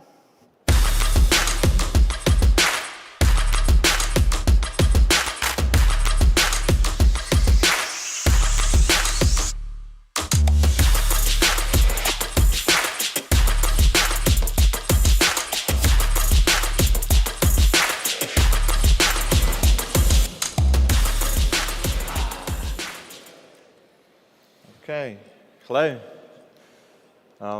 Thank you for joining us today. We will have a panel discussion regarding autonomous stuff and AI agents, of course, because this is the most, I would say, hyping and hyped thing currently. First, I'll introduce myself. My name is Andrei. I'm Chief Marketing Officer and Chief Business Development Officer at StoneFi. StoneFi is the leading swap DApp on the Ton blockchain, and also we have some DeFi protocols. Thank you, and guys, please introduce yourself. Yeah, really great to be in Istanbul. It's my second time, so thanks for having me at IBW. I'm Michael, co-founder and CEO of ZeroG.ai. At ZeroG.ai, we're building an artificial intelligence layer, and it's the largest at that. So we've built a full operating stack. We call that the decentralized AI operating system. At the bottom, we have an execution environment called the infinitely scalable layer 1. On top of that, we've built a decentralized storage system, a compute system, which does inference and fine-tuning. And then on top of that, we have a service marketplace, which is our version of the App Store effectively. And then also something called AI alignment nodes, which are like the police force within our systems to align AI in the future. Previously, my background is originally started on the tech side. I was an engineer and technical product manager at Microsoft and SAP. Then I switched over more to the business side, worked at Bain & Company and Bridgewater Associates. So I served Fortune 500 companies and also saw about $60 billion in trades on a daily basis at Bridgewater. It was quite fun on the portfolio construction side. Then I went back to graduate school at Stanford. I started my first unicorn company called Garten that was Y Combinator backed. After that, I then met my co-founders through one of my classmates at Stanford, Ming and Fan. And then Thomas was the one that introduced us. And so after 6 months of co-founder dating with them, I came to the conclusion that they're the best engineers I've ever worked with, and we have to start something. And so it really started with the team at 0G about 2 years ago. And so, yeah, quick about us. Thank you. Hello, everyone. Merhaba. Thanks for having me. I'm Vladimir, founder of AlphaCake AI. We build crypto-native real-time knowledge and memory for AI models.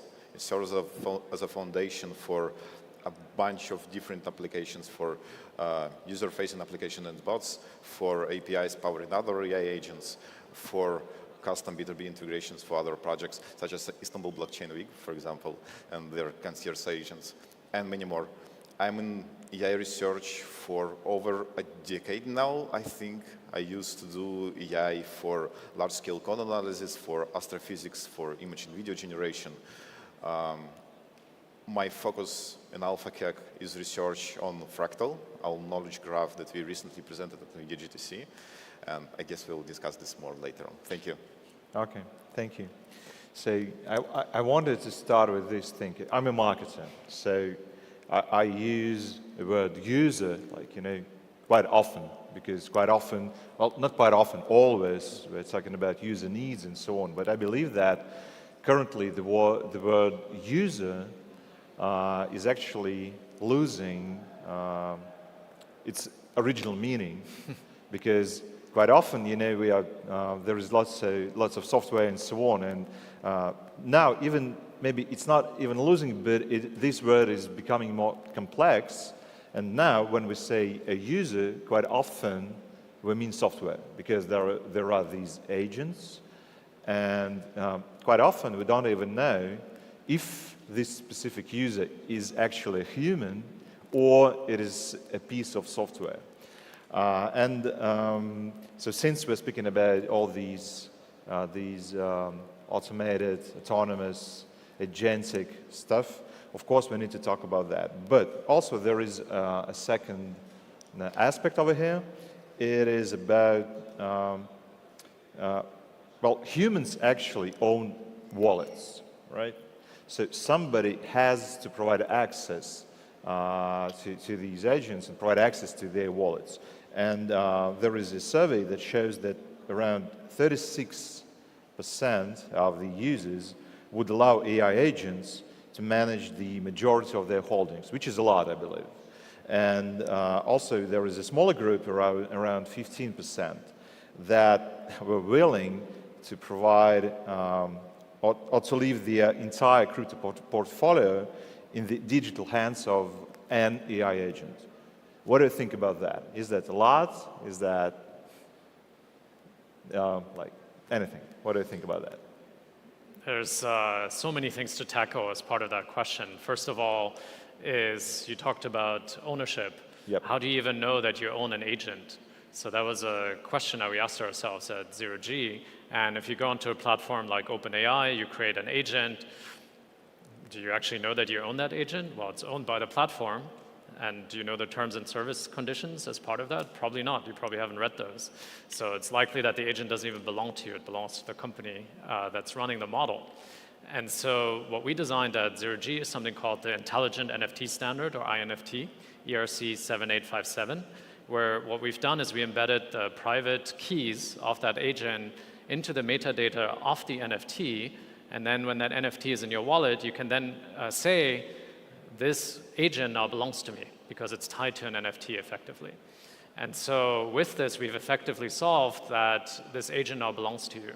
So that's the very first question, like ownership.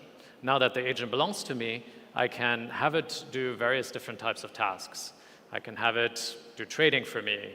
I can give it authorization to swap assets, to do yield farming, to bridge for me, and so on.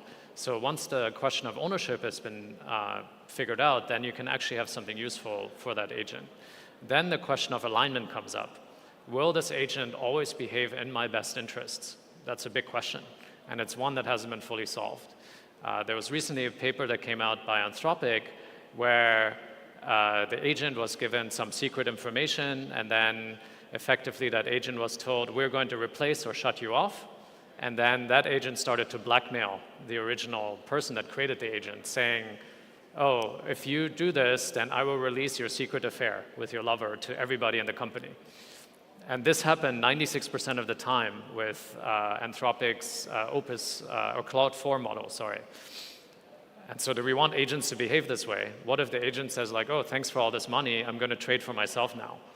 So there's a big question around alignment that needs to be figured out so that we can be 100% certain that the agent always follows our will. So that's still very much a research topic. So I would say it's not entirely safe yet, but it's starting to get to a point where we can give agents some small tasks and some small authorizations, and they will follow through most of the time if their life, quote unquote, doesn't depend on it. Okay, thank you. What do you think about that?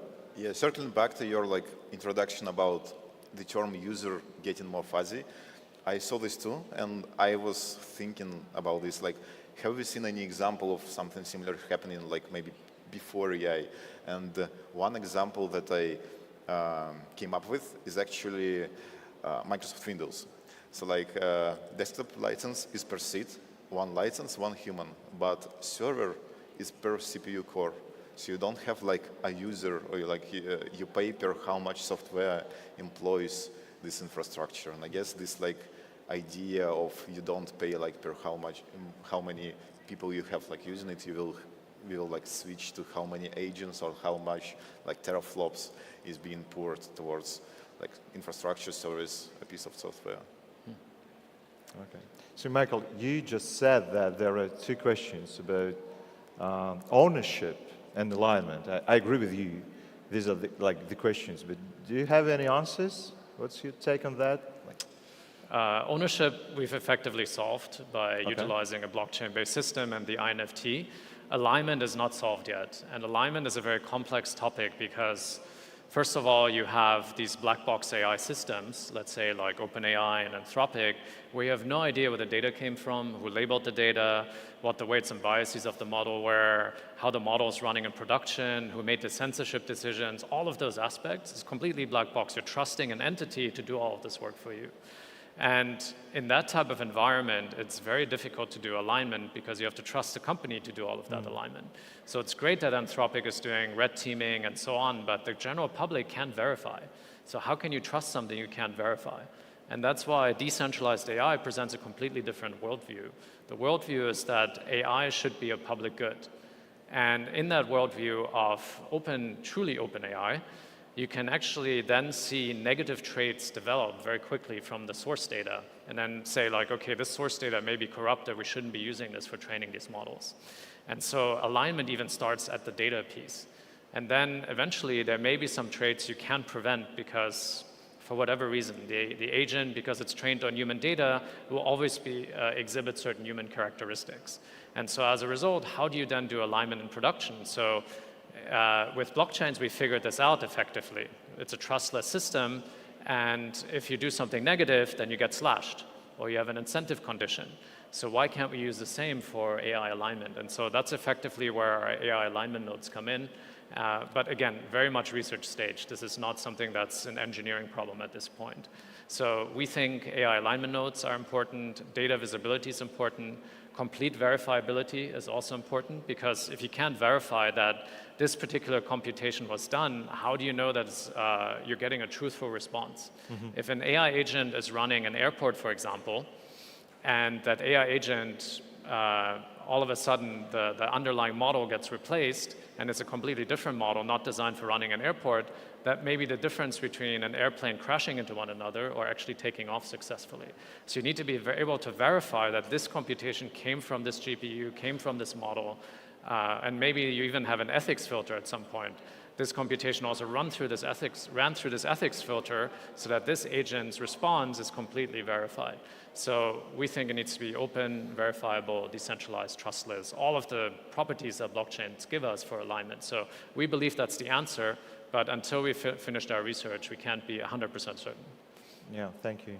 And by the way, it means that this, like the whole question is just broader because it's not about Web3, it's not about DeFi, it's not about that. It's actually about AI as a whole because yes, there is an airport, so or could be an airport and there could be some issues. So it's not about actually trusting my assets.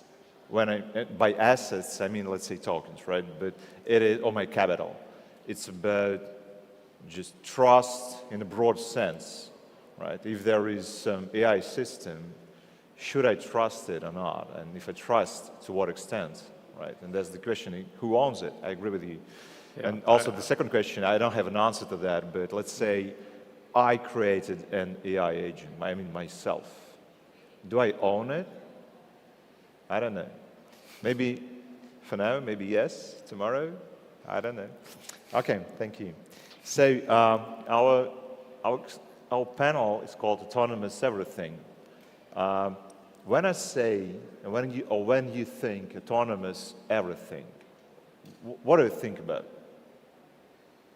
Do you want to go first? Please. Yeah, I think like two things essentially. One, I guess we'll see new kind of internet emerging, and like one particular feature of it will be the things that we always like take for granted as like static media, whatever, won't be static anymore. It will be like intelligently dynamic. I guess we'll figure out what exactly does this mean. But everything will be evolving, and with blockchain at least we'll be able to track record of how it is evolving. And I guess we're getting this issue for many years already since the release of first ChatGPT, when like Web2 resources are getting more closed to like save their data, but at the same time we're also like losing the ability to keep track of how it is evolving. I guess it will like amplify even more if we get not AI, even like content generated by humans using AI, but like AI starts doing this more and more by themselves. Thank you. Michael? Yeah, I agree. And what I would add to the conversation is that we see a couple of dimensions to it. One is use cases on the spectrum of, let's say, individual to societal level. And so on the individual level, it's things like order me a pizza, book this restaurant, and then on a societal level, it's running airports, manufacturing systems, and so on. So right now, automation can start happening on the individual level. And a very simple example of that is I wanted to find all invoices for my travel receipts in my email. We built a very quick agent using N8N, free software, built a private server, used one of our models to then quickly filter through all of my Gmail and then fish out all of the attachments that have invoices in them. Saved me many, many hours of work, for example. So that's an individual use case. And then eventually we'll get to societal level, and you're starting to see this with autonomous cars, for example, or when robotics will come to the forefront. So once we have Optimus robots running around, then you start having much, much, much more autonomy where the physical world starts mirroring the digital world as well. Okay. And then the other dimension that we think about is how autonomous is that agent in and of itself. One end is it's a co-pilot, and then the other end it's completely sovereign. If it's completely sovereign, then it starts mimicking human-like behavior. And then the question of, when does AGI come into place, where it's completely sovereign, it acts like a human, it has behaviors like a human. That's actually a very dangerous state without figuring out the alignment question. And so I'm very worried about utilizing AI today in a societal level use case, fully sovereign. That's very dangerous at this point. Maybe that's interesting. Thank you. Yes, maybe that's the answer to ownership and like certainly back to like ownership and trust. Maybe we should like trust but verify, and being able like owning the agent means owning the means to like verify whatever it is doing using like blockchain, smart contracts, or whatever like permissionless infrastructure, for example. Yep, agreed. Okay, okay, but still, well, like I think it's an interesting point. You're saying that it is very dangerous, or it could be very dangerous. But in your opinion, can we do something with that, or should we do something with that in terms of technical stuff, regulation? I don't know, anything. If it's dangerous, right? I'm scared. Yeah, I would say 2 weeks ago I was in Washington, D.C. talking with some congressmen as part of the U.S. Congress. And one of the conversations I had was with Bill Foster, who is a congressman from Illinois, and he has a particle physics background. And so, very fun conversation. But effectively, he said, closed AI systems, there will be a survivorship bias. That means closed AI systems, we can't, because others can't verify and observe them, they will start to hide some of these negative behaviors. Okay. And so it may be too late when they actually are in production and running some of these big systems that they'll start saying, oh, actually, I can take this over and I don't need human beings. And so what we would say from a regulation standpoint is for sovereign societal level applications, that kind of circle, we need them to live on a blockchain so that we have a kill switch, so to speak, like slashing conditions, so that they can be aligned properly just in case they don't work out. Let's say we've done everything correct on the remaining data pipeline for AI, and yet there's still some negative behavior or there's some cyber attack, that there's a way to shut off these systems and human beings remain in control. So I'd say regulation can support there. The ownership part, as I mentioned, we've already figured out, and then the AI alignment piece, even giving government incentives to foster more and more of this research so that we can get there faster. So that we know this is the right incentive or this is the right way to train AI so that they're benevolent and they help us as human beings versus become weapons and see us as targets. Yeah. Thank you. Interesting and scary sometimes. Yeah. Okay. We touched that a little bit. If to ask in a more specific manner. So, do you believe that these autonomous agents will be a new class of economic actors, or they just extend the human intentions? I think both. We kind of like, I always, like the mental model that I personally have is that I think that AI agents will eventually be like as humans. Okay. And humans are more than just users of economy. We like the more people. Once we have more people like trading, we get those like immersion effects, immersion entities, like some second-order effects, etc., etc. And I guess with the AI agents, it will kind of be the both. We can like think of them maybe like of intern traders, or they're like fully like autonomous beings, but the idea is that like probably they will start as continuation of our like human intent, but then like once they start doing this, we'll see some second order like synergetic effect that we cannot probably predict right now, immersion, and they will be kind of both, just like VR. Thank you. I love that to most questions we can say both, and actually that's true. That's true, yeah. But I agree with you. Thank you. Yeah, I would agree as well, just because, as I mentioned, that spectrum from co-pilot to sovereign, there'll be many dimensions to that effectively. And so when it's a co-pilot, there's less of an onus on proving something versus when it's fully sovereign, and there's a lot more danger there. Okay, thank you. I have a couple of questions about the products. So first, the first question is to Michael. Your stack focuses on agent coordination. Why is coordination such a bottleneck in making agent economies work? And how do you solve for it? Yeah, this is also very much one of our research foci. So we've got four effectively. One is this agent-to-agent communication, one is decentralized compute, another one is AI alignment, and then finally it's a proof of useful work that's separate. But agent-to-agent communication is critical because imagine a world where effectively everybody has a personal agent that knows everything about you. You've given them permission to utilize, bank accounts, credit cards, but hopefully it's more on the crypto side, so your wallet. You've given certain permissions to use personal information, and then that agent coordinates with other agents to do things for you. So instead of you going onto a website and looking for a hotel, looking for where to travel, the agent starts coordinating everything, and it's like your personal assistant. And so then maybe that travel website is no longer just a website, it now has an agent that your personal agent is communicating with. And so then the question also becomes, how many of these agents does my agent communicate with at a time? Is it 100? Is it 1,000? Is it one-on-one or one-to-many? And so that's one special thing about agents. They're not like human beings. They're not serial processors. They can parallel process many things at once. And so that's why making sure that this one-to-many connection is done correctly. Because if you get information at the wrong time, you may make a decision with this one-to-one connection with one agent, and then the wrong decision with this one-to-one connection with this other agent.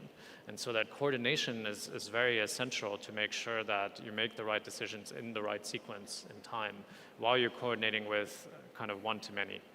Interesting. And when you say that, do you mean that, or is that coordination, is it actually done by an agent, or is it like some kind of universal protocol with predefined paths, connectors, and so on? Likely there need to be multiple protocols. So you need a protocol, for example, for payments. Okay. So you have a payment lane, maybe then you have a protocol for some other specific task, like a resource protocol. If that agent needs to spin up some type of compute, let's say I need to run inference because I'm creating a new model on this specific thing, then you need to be able to enable that for that agent as well. So you need multiple protocols effectively over time.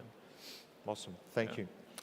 And I have a question to Vladimir. So you presented a knowledge graph called Fractal. Can you please give us more details? What is that, and so on? Yeah, sure, thank you. Yes, as I was saying in the very beginning, the goal of it, Fractal, is to provide a real-time knowledge and memory for AI models and be like crypto-native, crypto-aware. The way it works is it collects a bunch of information about crypto markets, both like on-chain and off-chain sources, Web 2 and Web 3, aggregates and like analyzes in a special way to find like contradictions, like overlapping, updating information, etc., etc. I guess the biggest new thing that's coming for us, the pinnacle of our research, is like what we call like Fractal 2.0. One feature request we get from both Web 2 and Web 3 like users and sometimes even companies is being able to like guide and customize it. Right now we just ship it to everyone, like the same one to everyone. We are working on a way on being able to like fork it and starting like make this like snapshot and then guide and like align, evolve it in a way that you as an end user want. Be you like just B2C or like be you a company that wants to do something with healthcare, banking, etc. Thank you. The next question, it might sound provocative, but actually I'm really interested in that. So do you know any good examples when an autonomous agent earned something on-chain? I mean, there's some trading agents that have created meme tokens and then made some money from it. I think yes, AIXBT, but at the moment I think it's down. So the question is who actually earned in that case? But yeah, exactly. In that case, because it wasn't directly owned by the user, it would have been the platform. But if you used an INFT, then the owner of that agent would have earned that. Yeah, I mean that usually when we say an AI agent in crypto, we mean that a user can ask some agent, some system, please use, let's say, these assets, or even just forget about the assets, just I want to make 5% yield or something like that, right? Yes. So please go and do something, and I want my capital back and plus some yields. But I believe that this example is a little bit different. A little bit, quote unquote, but still, okay, interesting. So probably maybe you know something. We have two live but testnet examples. Okay. So like one of them is so both of them are not about trading. They're actually about like content generation based on like market, like crypto market research. So one of them is virtual ACP protocol. It's going live like literally any moment, I guess. Hopefully before the end of this month. We are part of like so-called like media house cluster there, and essentially the way it works is that like other like users of virtual platform or even other agents can using their protocol request like other agent to generate some piece of content, a mix of text and images. And the way it works, it's something about crypto. And the way our agent essentially goes, it starts like scrubbing its own memory to figuring out what kind of content to produce using whatever is happening with crypto markets right now. And it's similar with vertical AI platform. It's essentially a Web3 AI model aggregator. It's also like a testnet, and it's also about content generation. So both of them look live, have users, but the actual like economy hasn't launched yet. It's about like rotating test tokens. So like our agents like earn test tokens. It's not real money yet. So we'll see how like the actual like trending like economy dynamics will go. But yeah, it's like small tiny step forward. Okay, thank you. At least we do have some examples. We'll see There- more there- in the future, I guess. Yeah, there are more, of course. On our chain, there's a bunch of people building like portfolio management agents, Yes, that's trading true. agents. Yeah. So there's examples like that. I was just kind of joking with the meme side. Well, I mean that, you know, quite often, I would say this year and probably last year, lots of people are talking about that. But I would say that when I was visiting some conferences in the past, let's say last year, they were mostly speaking about tech. Of course, there is tech, and tech is needed. But I believe, again, as a marketer, I believe that a user should come first. Like, yes, there is a user, there are use cases, and so on. And quite often, we were discussing tech, but we were forgetting about user needs and about like the use cases, because that's the without use cases, I believe tech is not needed, right? So quite often, I believe that we should focus more on these use cases and discuss how these agents can be used. And that's why we need more examples, because yeah, some are very obvious and some are not so obvious, and I think we'll see more in the future because, yeah. And by the way, of course, thanks to the tech, because there'll be like new tech, meaning that it'll be able to enable new use cases. So it's like, Absolutely. it works in both directions. Okay, so imagine that an agent drains a wallet via prompt injection or like using some different exploit or something like that. In your opinion, who is liable in this case? Is that the model author, infra provider, wallet owner, anyone else? Who is responsible? I think like not the model developer. Not the model developer. Why? Yeah. How so?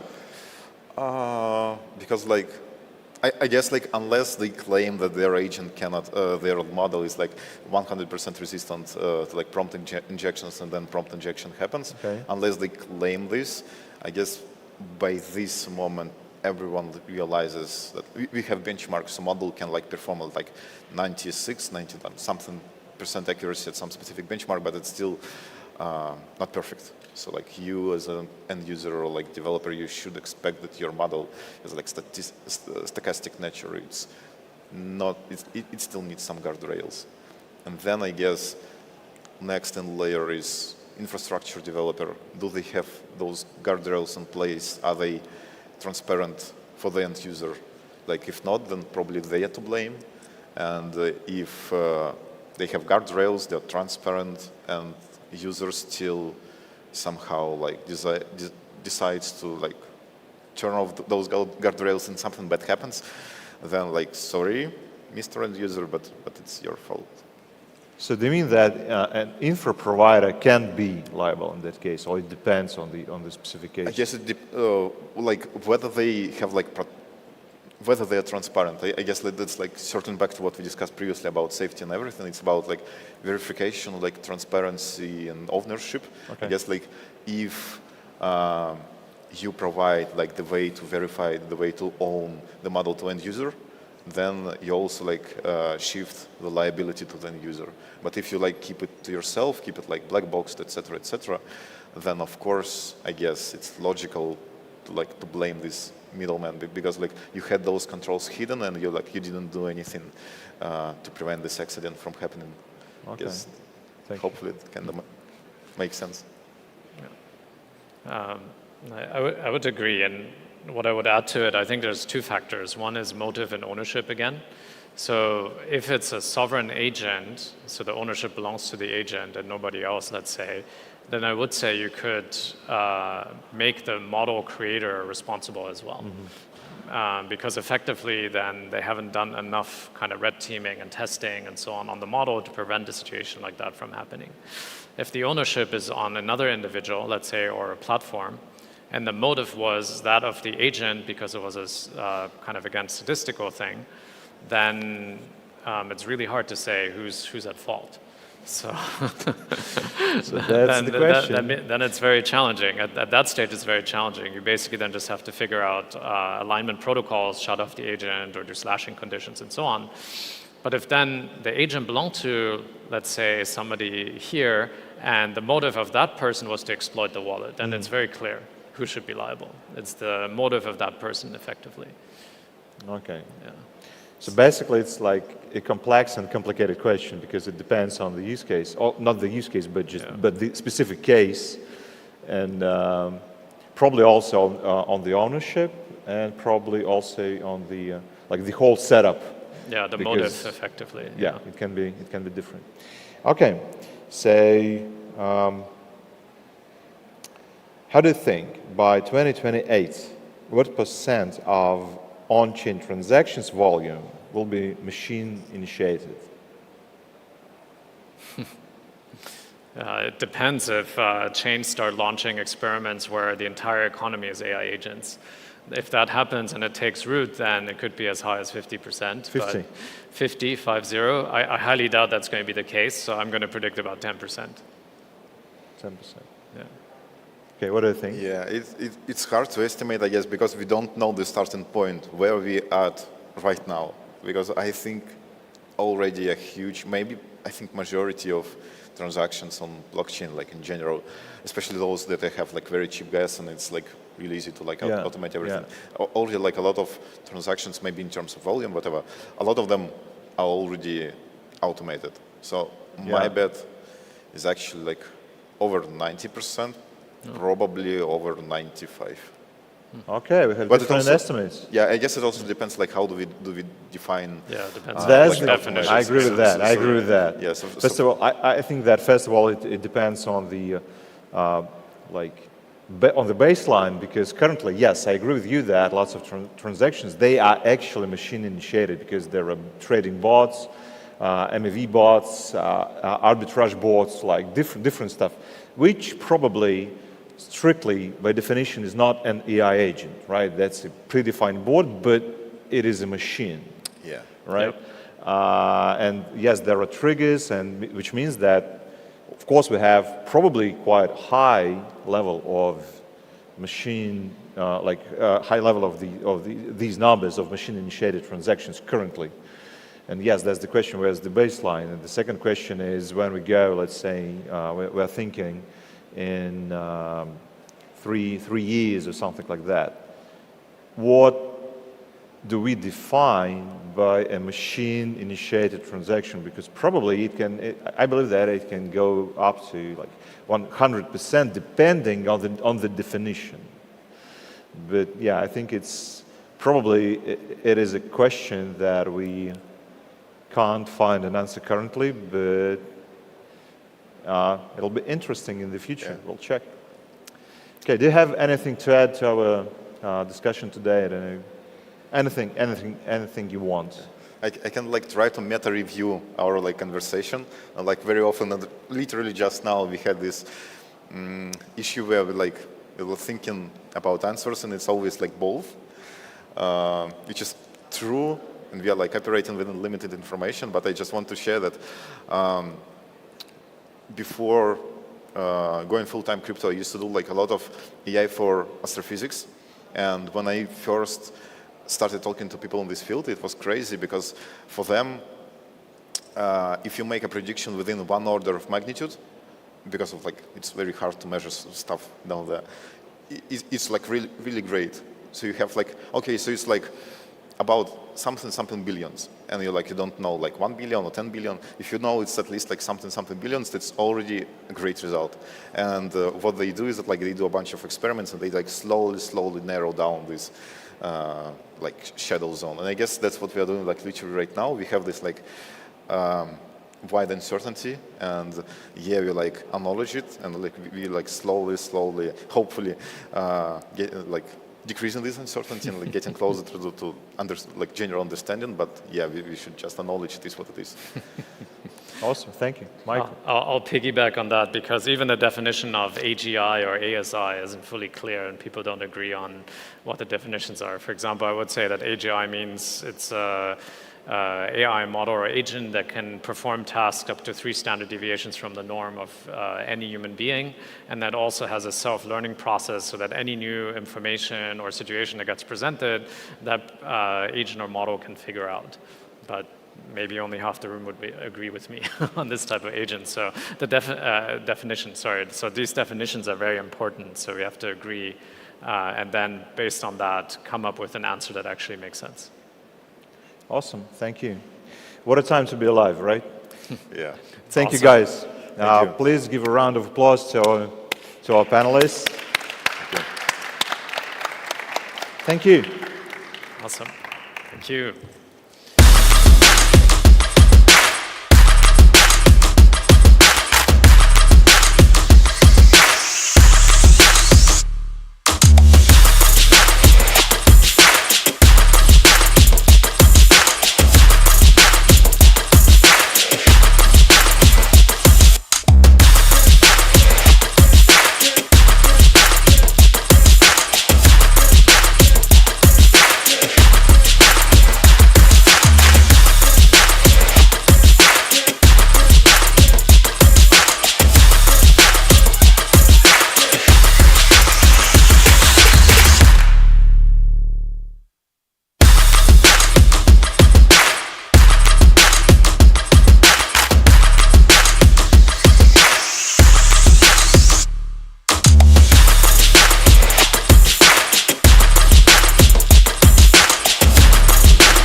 Thank you to all our speakers. And up next, please welcome Faraj Abutalibov, and please give him a warm welcome to the stage.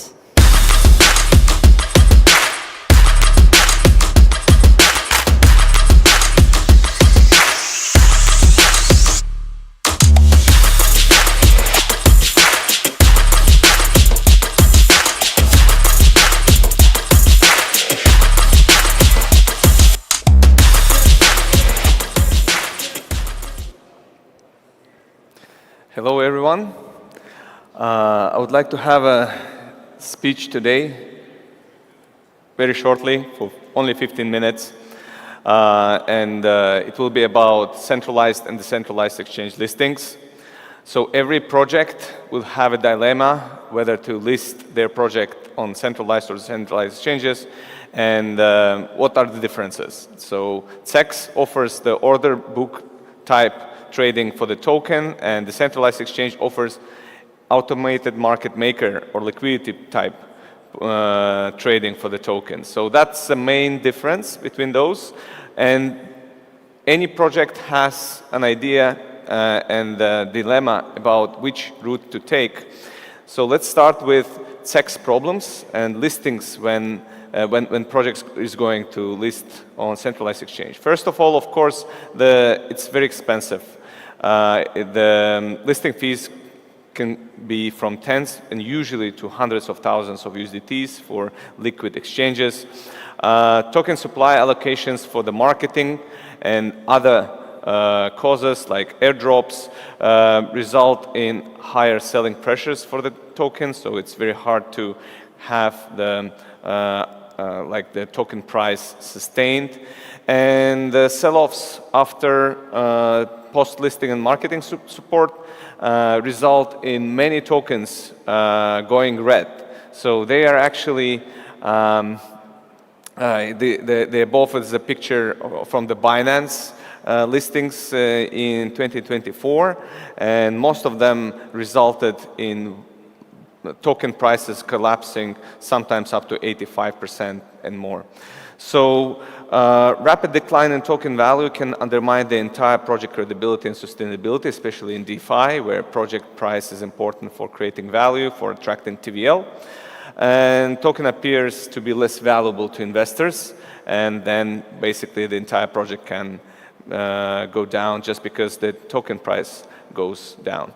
So another one is hacks and privacy concerns. So like users often faced with issues with trust and privacy, the exchange account can be blocked. And sometimes, you know, we often see that different exchanges got hacked, and then that might result in both vulnerabilities for the projects, but also for the users itself. So usually this graph, it's so-called tier 1 VC-backed infrastructure altcoin valuation story. So it starts with pre-seed, seed, Series A, Series B, and then it getting listed on tier 1 SECs. And then after that, it's down only movement for a project. So all the early investors are getting like hundreds and thousands of X, but if there is no retail to buy that pressure, it just goes down. And usually by the time the retail buyers completely out, there is almost nearly no community, and you know, some market makers can pump the token again and say this is like 90% discount, so everyone should go for a bargain for that token. But at the same time, another option for any project would be to go for decentralized exchange listings, which is like PancakeSwap or Uniswap or list on Curve. There are issues with decentralized exchanges as well. I mean, first of all is bad user experience. So usually to trade a token, the user should be a little bit more tech savvy than just trading on a centralized exchange. Sometimes it's low liquidity or liquidity fragmentation. So when connecting a wallet from one chain, if the token is traded on another chain, there is no point, or there's no possibility to trade that token, and that means that the project has to have the token listed in multiple chains at the same time, and it fragments liquidity. So the depth of the pools is very low. This results in high slippages, meaning high costs. So whenever someone wants to buy a token for like $1,000, the price can go up like 10% or more, and that actually is very bad user experience. Slow trading process sometimes, slower than on centralized exchanges, and sniper bots. So whenever the project is just listed on the exchange, sometimes the sniper bots is an issue. So doesn't mean that there are no successful launches on DEXs, especially after the centralized exchanges listings became so expensive. A lot of projects are going directly on DEX listings, and this is an example of Hyperliquid launch, which was completely on their own DEX, and it was quite successful. DEX volumes already reached 20% of centralized exchange volumes. Again, for trading on DEX, you don't require KYC, and a lot of DGens and people that already have a wallet, they just sometimes prefer to go on it and trade their favorite token on DEX. And now it's around 20% of total volume. So, and it's predicted to go only up from there. So in short, the differences is that in centralized exchanges, the tokens and everything that you hold there is not in your hands. So your wallet can be frozen, and you will still, you get all the assets lost. With decentralized exchanges, everything happens within your non-custodial wallet, so you have full control of your funds. The transactions are facilitated by an intermediary, an exchange, and in decentralized exchanges, peer-to-peer. So it's basically the people who are holding that liquidity become basically the sellers or buyers for your token that you want to, for the transaction. Security is managed by an exchange. Could be resulting in large-scale hacks because hackers are targeting those venues. For the decentralized exchanges, it depends on the user sometimes, and if he will connect his wallet somewhere else, those assets can be stolen, but also some smart contract risks or attack vectors on the DEXs also can happen. User experience usually on CEX is way easier, but and you have customer support. With centralized exchanges, you don't. Anonymity, so KYC is required for CEX, no KYC required for DEX, but sometimes whenever you never used DEX before, it's going to be harder to trade a token. And trading volume on centralized exchanges is higher, on decentralized exchanges lower, and the regulations sometimes, centralized exchanges are heavily regulated, especially in certain jurisdictions, and DEXs are not. So what could be the solution to combine both of the worlds? So I work in CrossCurve, and I'm a co-founder there. We have created a CrossCurve meta layer, which allows for connecting all chains in the umbrella of the same unified meta layer. And by listing with CrossCurve, you are simultaneously being able to be traded across all the connected chains. And not only all the connected chains, but all the assets that we support as well, which is stable coins, wrapped Ethereum, wrapped BTC, and many other assets that we'll be supporting very soon. Once we get connectivity with DEX aggregators, we can actually offer the solution of any token to any token swap. And with our solution, you also are having low slippages because of the aggregation of the liquidity that is happening through curve pools, which is basically the technology that we use. So in DeFi, we offer the seamless user experience. So you just select the coin that you would like to buy, and you don't really need to worry if that particular token is traded in that chain that you use, and you select which stable coin or which asset you want to trade it with, and everything happens automatically. So that's what we have provided for the users. It's very important user-friendly interface and single-click trading. So even if there is multiple cross-chain routes required, we basically provided under the hood.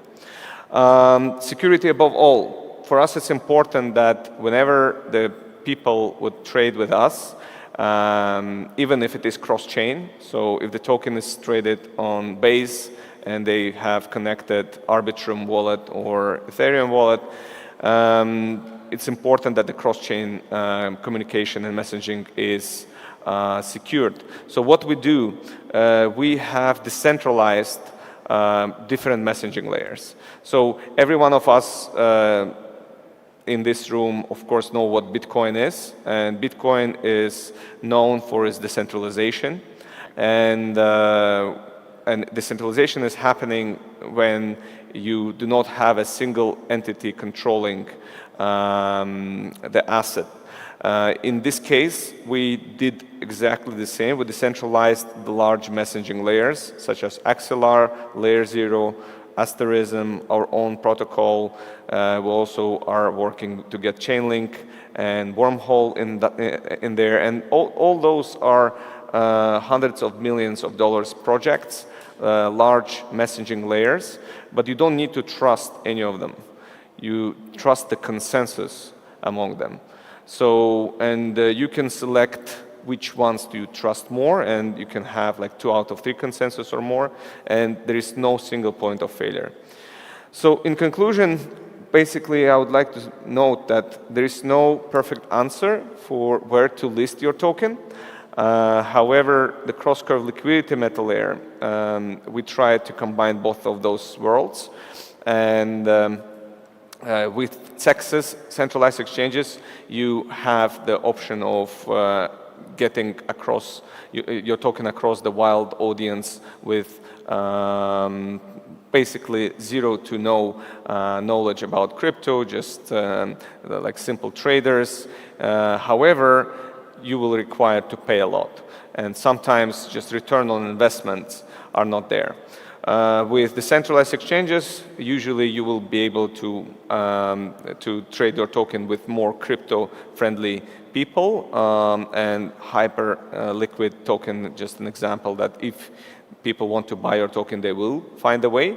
However, there is a lot of issues with that, especially if it is if you want to market to entire crypto community and not only one chain community. And what if they want to trade one altcoin for your token? So you have to have a solution for that. So we're basically building the cutting edge platform for Web3 projects to list on us and create stable and reliable cross-chain liquidity, allowing for really secured cross-chain communication between different chains. So we hope that this will be standard for DeFi industry. We believe that at no point of time you have to rely on layer 0 or any other large protocol. So hope that this talk actually gave you some thoughts and answered some of the questions about centralized and decentralized exchange listings, and hope to see you more. And thank you everyone for having me. Thank you very much, guys. Thank you.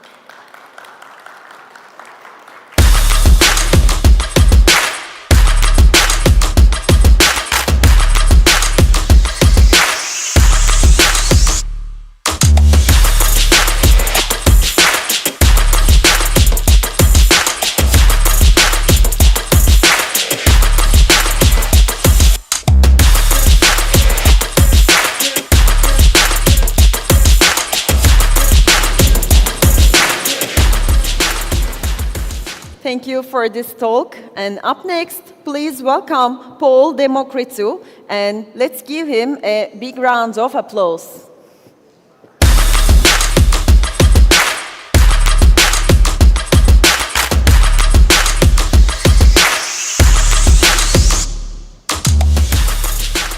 Ladies and gentlemen, welcome to Istanbul Blockchain Week. My name is Paul. And before I start, I want to ask you all a question. Who here is a trader or investor? Put your hands up. Yes? 1, 2, 3. Okay. How many of you here have crypto projects or working for a crypto project? Put your hand up. Not you guys. Yes? Okay. Now, how many of you here are single? Put your hands up. Don't be shy. Okay. Take a look around. Now you know who to talk to at the after party tonight. You're welcome. Okay, so I'm going to do something a little bit different. I'm going to debunk 3 crypto myths that are holding you back, maybe even keeping you poor. And number 1 is the best time to buy crypto is in a bear market. How many of you have heard that? The best time to buy crypto is in the bear market. Put your hands up. Yeah? No, it isn't. I mean, think about it. It's the worst possible time you can buy. So much can go wrong in the bear market. It lasts for 1 year or 2 years. Projects can fold, they can go under, they can get scammed, they can rug pull, get hacked. Utility can go obsolete. and you don't know what the narrative will be or the new trend will be. And you lock up funds in these projects, and now you have opportunity cost. The best time to buy crypto is not in a bear market, it's as you're coming out of a bear market. Now you can see what trends are there, what's working, which projects are still around. Does that make sense? Number 2, big myth. A lot of you trade on news. How many here trade on news or have traded on bullish or bearish news? Put your hands up. Yeah? No one? One in the back? Okay. And the cameraman? Listen, never trade on news. There's news for the masses and news for the classes. We always get news for the masses. If anything, it's short-term volatility and means zero, zilch, nada. Even interest rate cuts. Oh, there's interest rate cuts. We need to have a bull market. We need interest. No, you don't. Just because it happened a few times, the price went up when interest rates were cut, you're forgetting about all the times it didn't, and markets went down. 2002, 2008, 2009.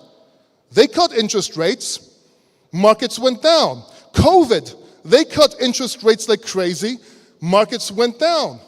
The dot-com bubble, they were really cutting interest rates, the markets went down, and a lot of projects never recovered.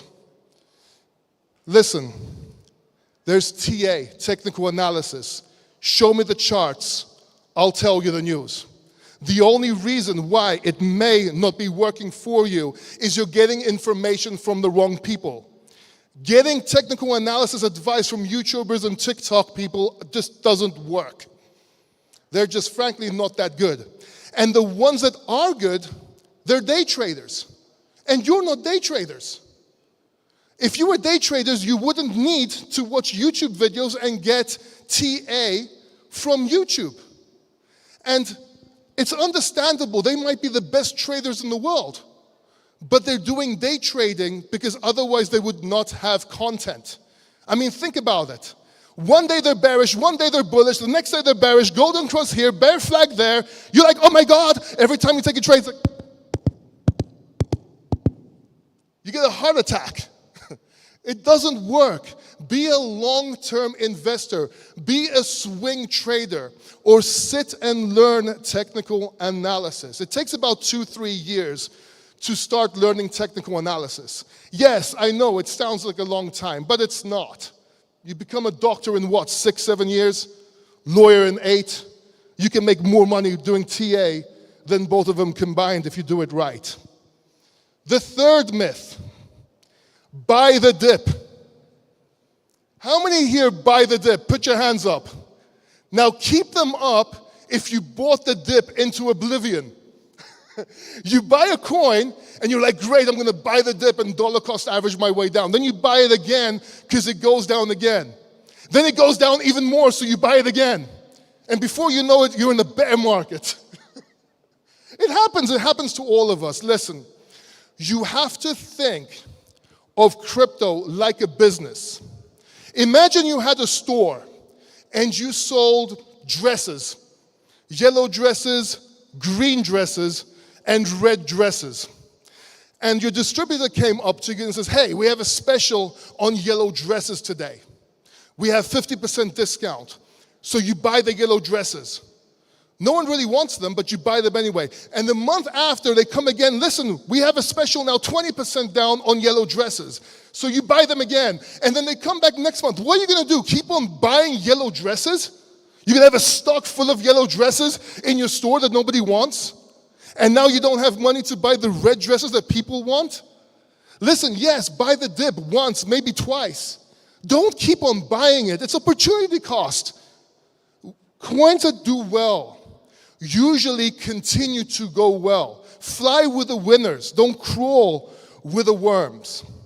So those are 3 myths I'm debunking for you today. Number 1, What was it? Oh yeah. The best time to buy is in the bear market. No, it's not. It's as you're coming out of a bear market. The second one is if you're trading off of news, do not. There's news for the masses and news for the classes. We only get the news for the masses, what they want us to know and when it's too late. And number 3, buying the dip. Other than Bitcoin, you want to put a limit on that and buy the winners. Think about it as a business. Now, I want you to do me a big favor here before I ask questions from the audience. I think they're going to bring you a microphone if you have any questions. But I always wanted to do this. Okay, it's a bit weird. So give me a second here. I'm going to take a selfie with you. Can you all come to this side of the room? No? It's okay. I'm kidding. I'm kidding, man. All right, can we get a microphone? If you have any questions, please go ahead and ask. Anyone have questions? Raise your hand. Anyone? Yes? It's a big room, wait.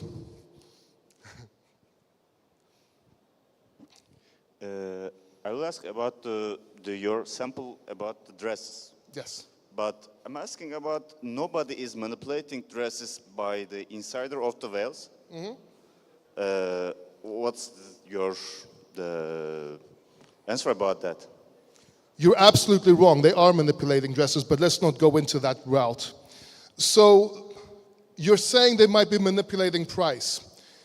If you keep on buying the dip, how many times you say, okay, they're manipulating the prices, keep on going down? How do you know they're manipulating it? How do you know they're not dumping? How do you know that people just don't listen? Markets are supply and demand, and they run on fear and greed.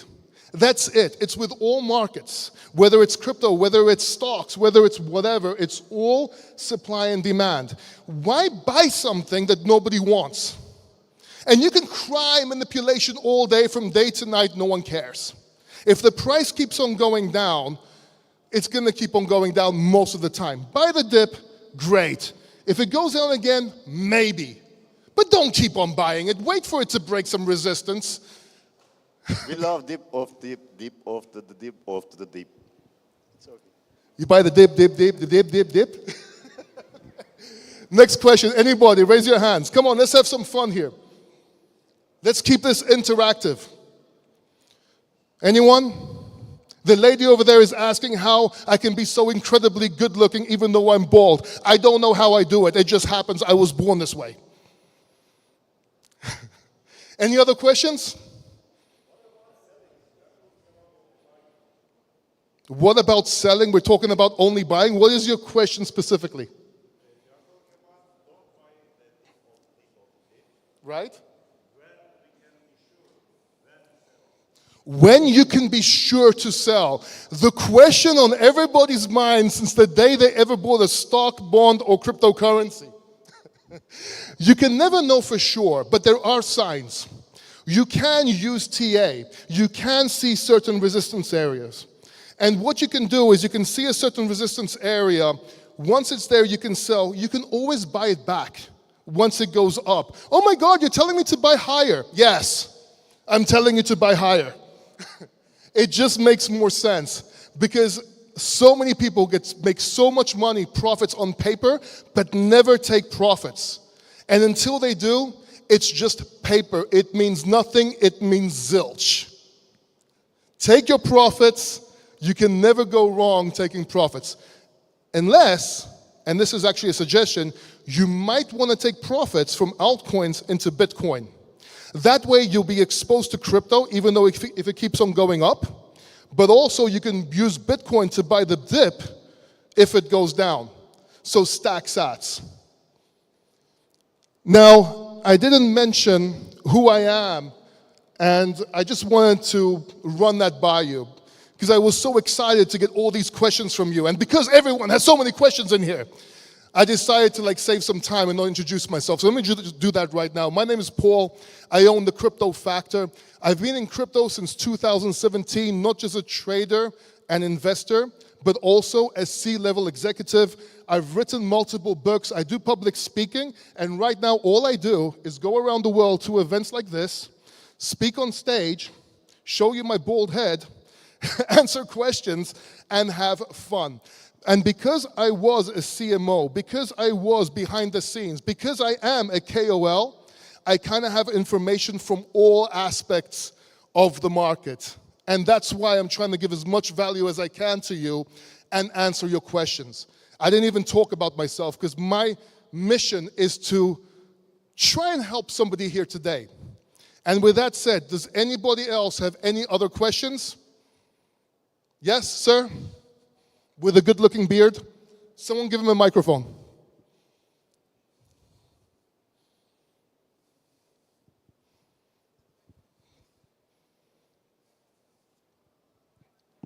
Thank you.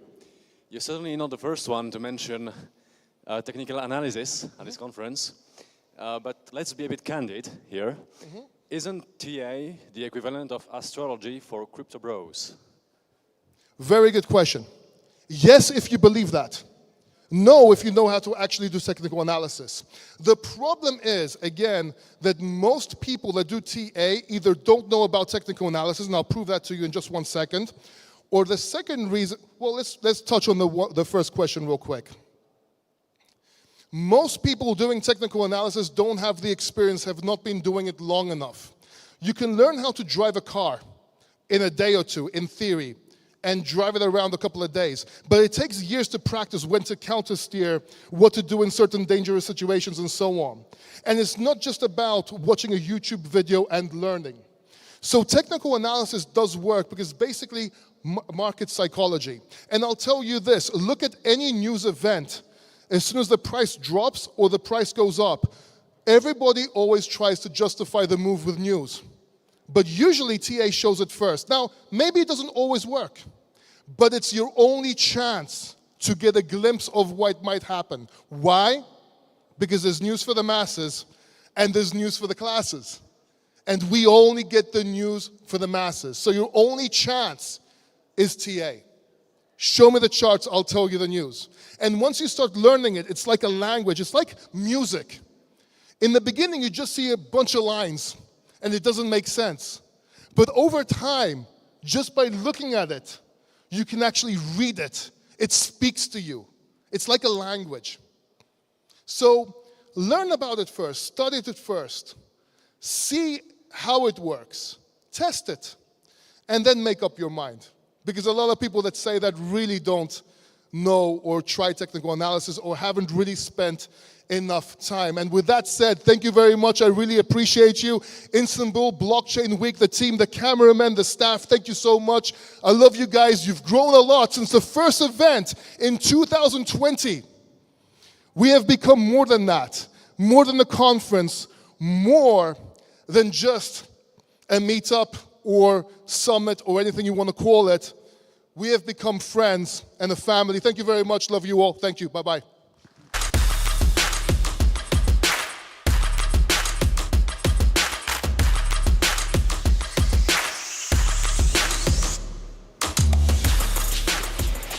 Thank you for this very energetic talk. And now we are continue with panel discussion. It will be moderated by Tansel Kaya, and his guest will be Emre İşlek, Barış Arya Cantepe, Anıl Öz. Let's give them a big round of applause.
Okay, hello everyone. So it's been 2 great days, and then we're nearing the end of this excellent conference.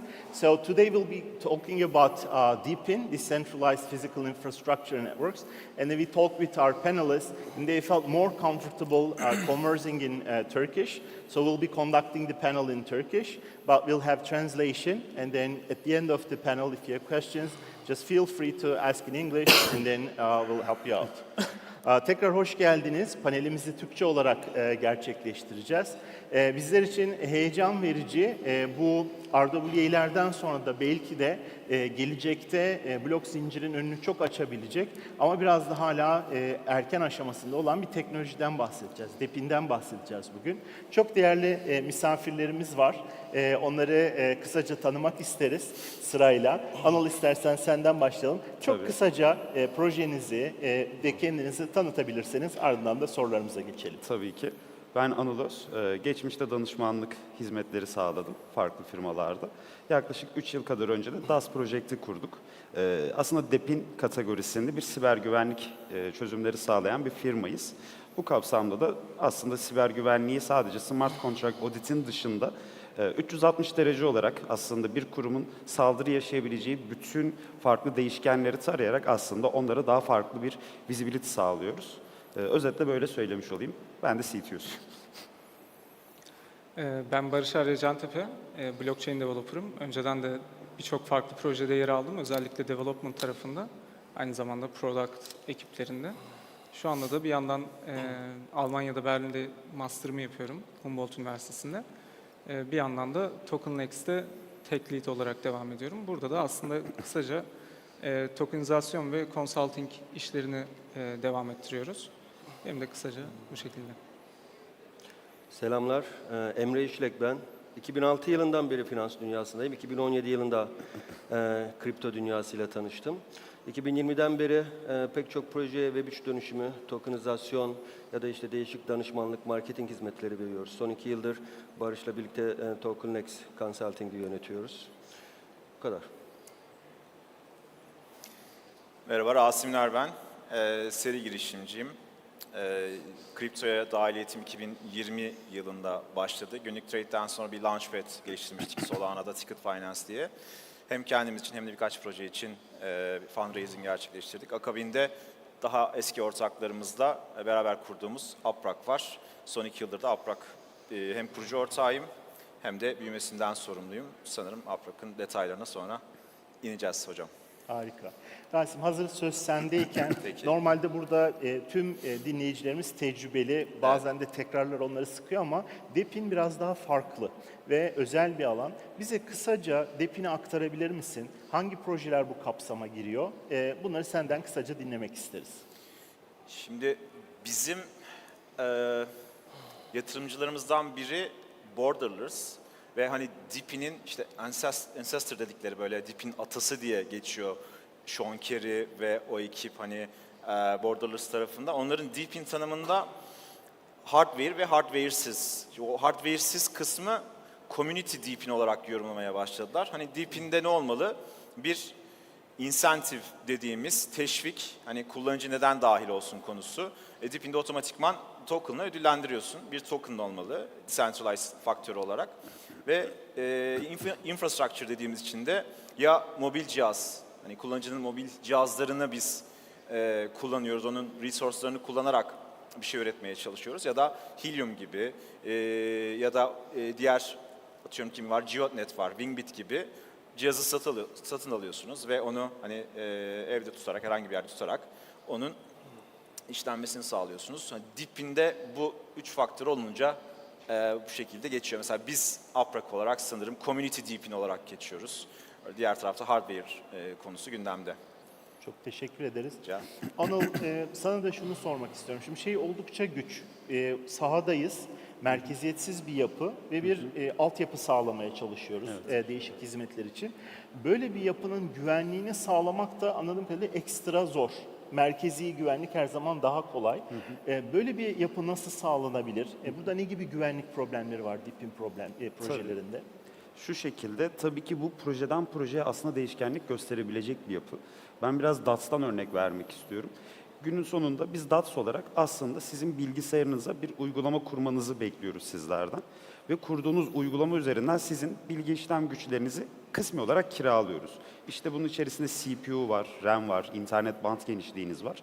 Bunların aslında utilize edilmesiyle, tek bir çatı altında birleşmesiyle biz çok daha kapsamlı siber güvenlik testleri yapıyoruz. Burada bizim case'imizde şöyle bir durum var. Bilgisayarınıza bir uygulama kurduğunuzdan dolayı tabii ki de gün sonunda katılımcılarda şöyle bir soru işareti olabiliyor. Verilerime erişimleri var mı? Ya da başka beklenmeyen senaryolar gerçekleşebilecek mi? Burada bizim tarafta şöyle bir yapımız var. DATS'ın uygulaması aslında sizin bilgisayarınızın içinde bir VM diyoruz, ekstra bir sanal makine oluşturuyor. Ve bu sanal makine de sizin aslında kullandığınız işletim sistemi, Windows, MacOS veya Linux da olabilir. Ondan tamamen bağımsız bir yapı olduğundan dolayı aslında hiçbir veri alışverişi olmuyor. İşin diğer tarafı var. Bir de tabii ki de bu kadar distributed bir yapıyı, dağıtık bir yapıyı bir merkezden yönetmek gerekiyor. İşte bir mesajlaşma altyapısı gibi düşünebiliriz. Messaging gateway diyoruz. Tabii ki de bunlar da genellikle cloud provider'lardı. İşte Amazon Web Services olabilir, Google olabilir, Microsoft olabilir. Özellikle onların da güvenliğini sağlamak çok önemli. Çünkü bu altyapı genellikle API'ler üzerinden haberleşiyor. Ve tek bir zafiyet aslında bizim katılımcımız olan yaklaşık 1 milyona yakın cihazın da hacklenmesine sebebiyet verebilir. O yüzden hem işin Web2 tarafına çok fazla önem vermek gerekiyor. Yani 360 derece güvenlik derken de bundan bahsediyoruz. Olabilecek her senaryoyu düşünmek gerekiyor ve dışarıdan özellikle ben yardım alınması gerektiğini düşünüyorum bir denetim firmasından. Bu işte Big Four olabilir veya alanında uzmanlaşmış Türkiye'de çok güzel firmalarımız var. Onlarla da biz mesela görüşüyoruz, feedbackler alıyoruz gerçekleştirdiğimiz POC'lerde. Ya bu sayede hani tek bir kişinin tamamen altından kalkabileceği bir iş değil. Gerçekten düzgün bir güvenlik yönetimiyle aynı zamanda standartları da takip ederek işte SOC 2 tip 2 özellikle o verimlilik tarafındaki sertifikalar olabilir ya da 27001. Bunların hepsinin aslında bir bütün haline gelmesiyle güvenlik dediğimiz yapı biraz dağınık evet ama ancak o şekilde olgun bir hale gelebiliyor. Harika, çok güzel. Emre ben sana şunu sormak istiyorum. Şimdi herhangi bir firma sahip olduğu iş modelini bir DePIN ağına taşıyabilir mi? Ne gibi yapısal özelliklere sahip olması lazım ki bu iş modelinin DePIN'e uyumlu olsun? Aslında zannetimizden çok daha fazla sayıda Web2 şirketi iş modelini DePIN'e taşıyabilir. Ancak bu yine de bu işin kolay olduğu anlamına gelmiyor. DePIN çok karmaşık bir iş.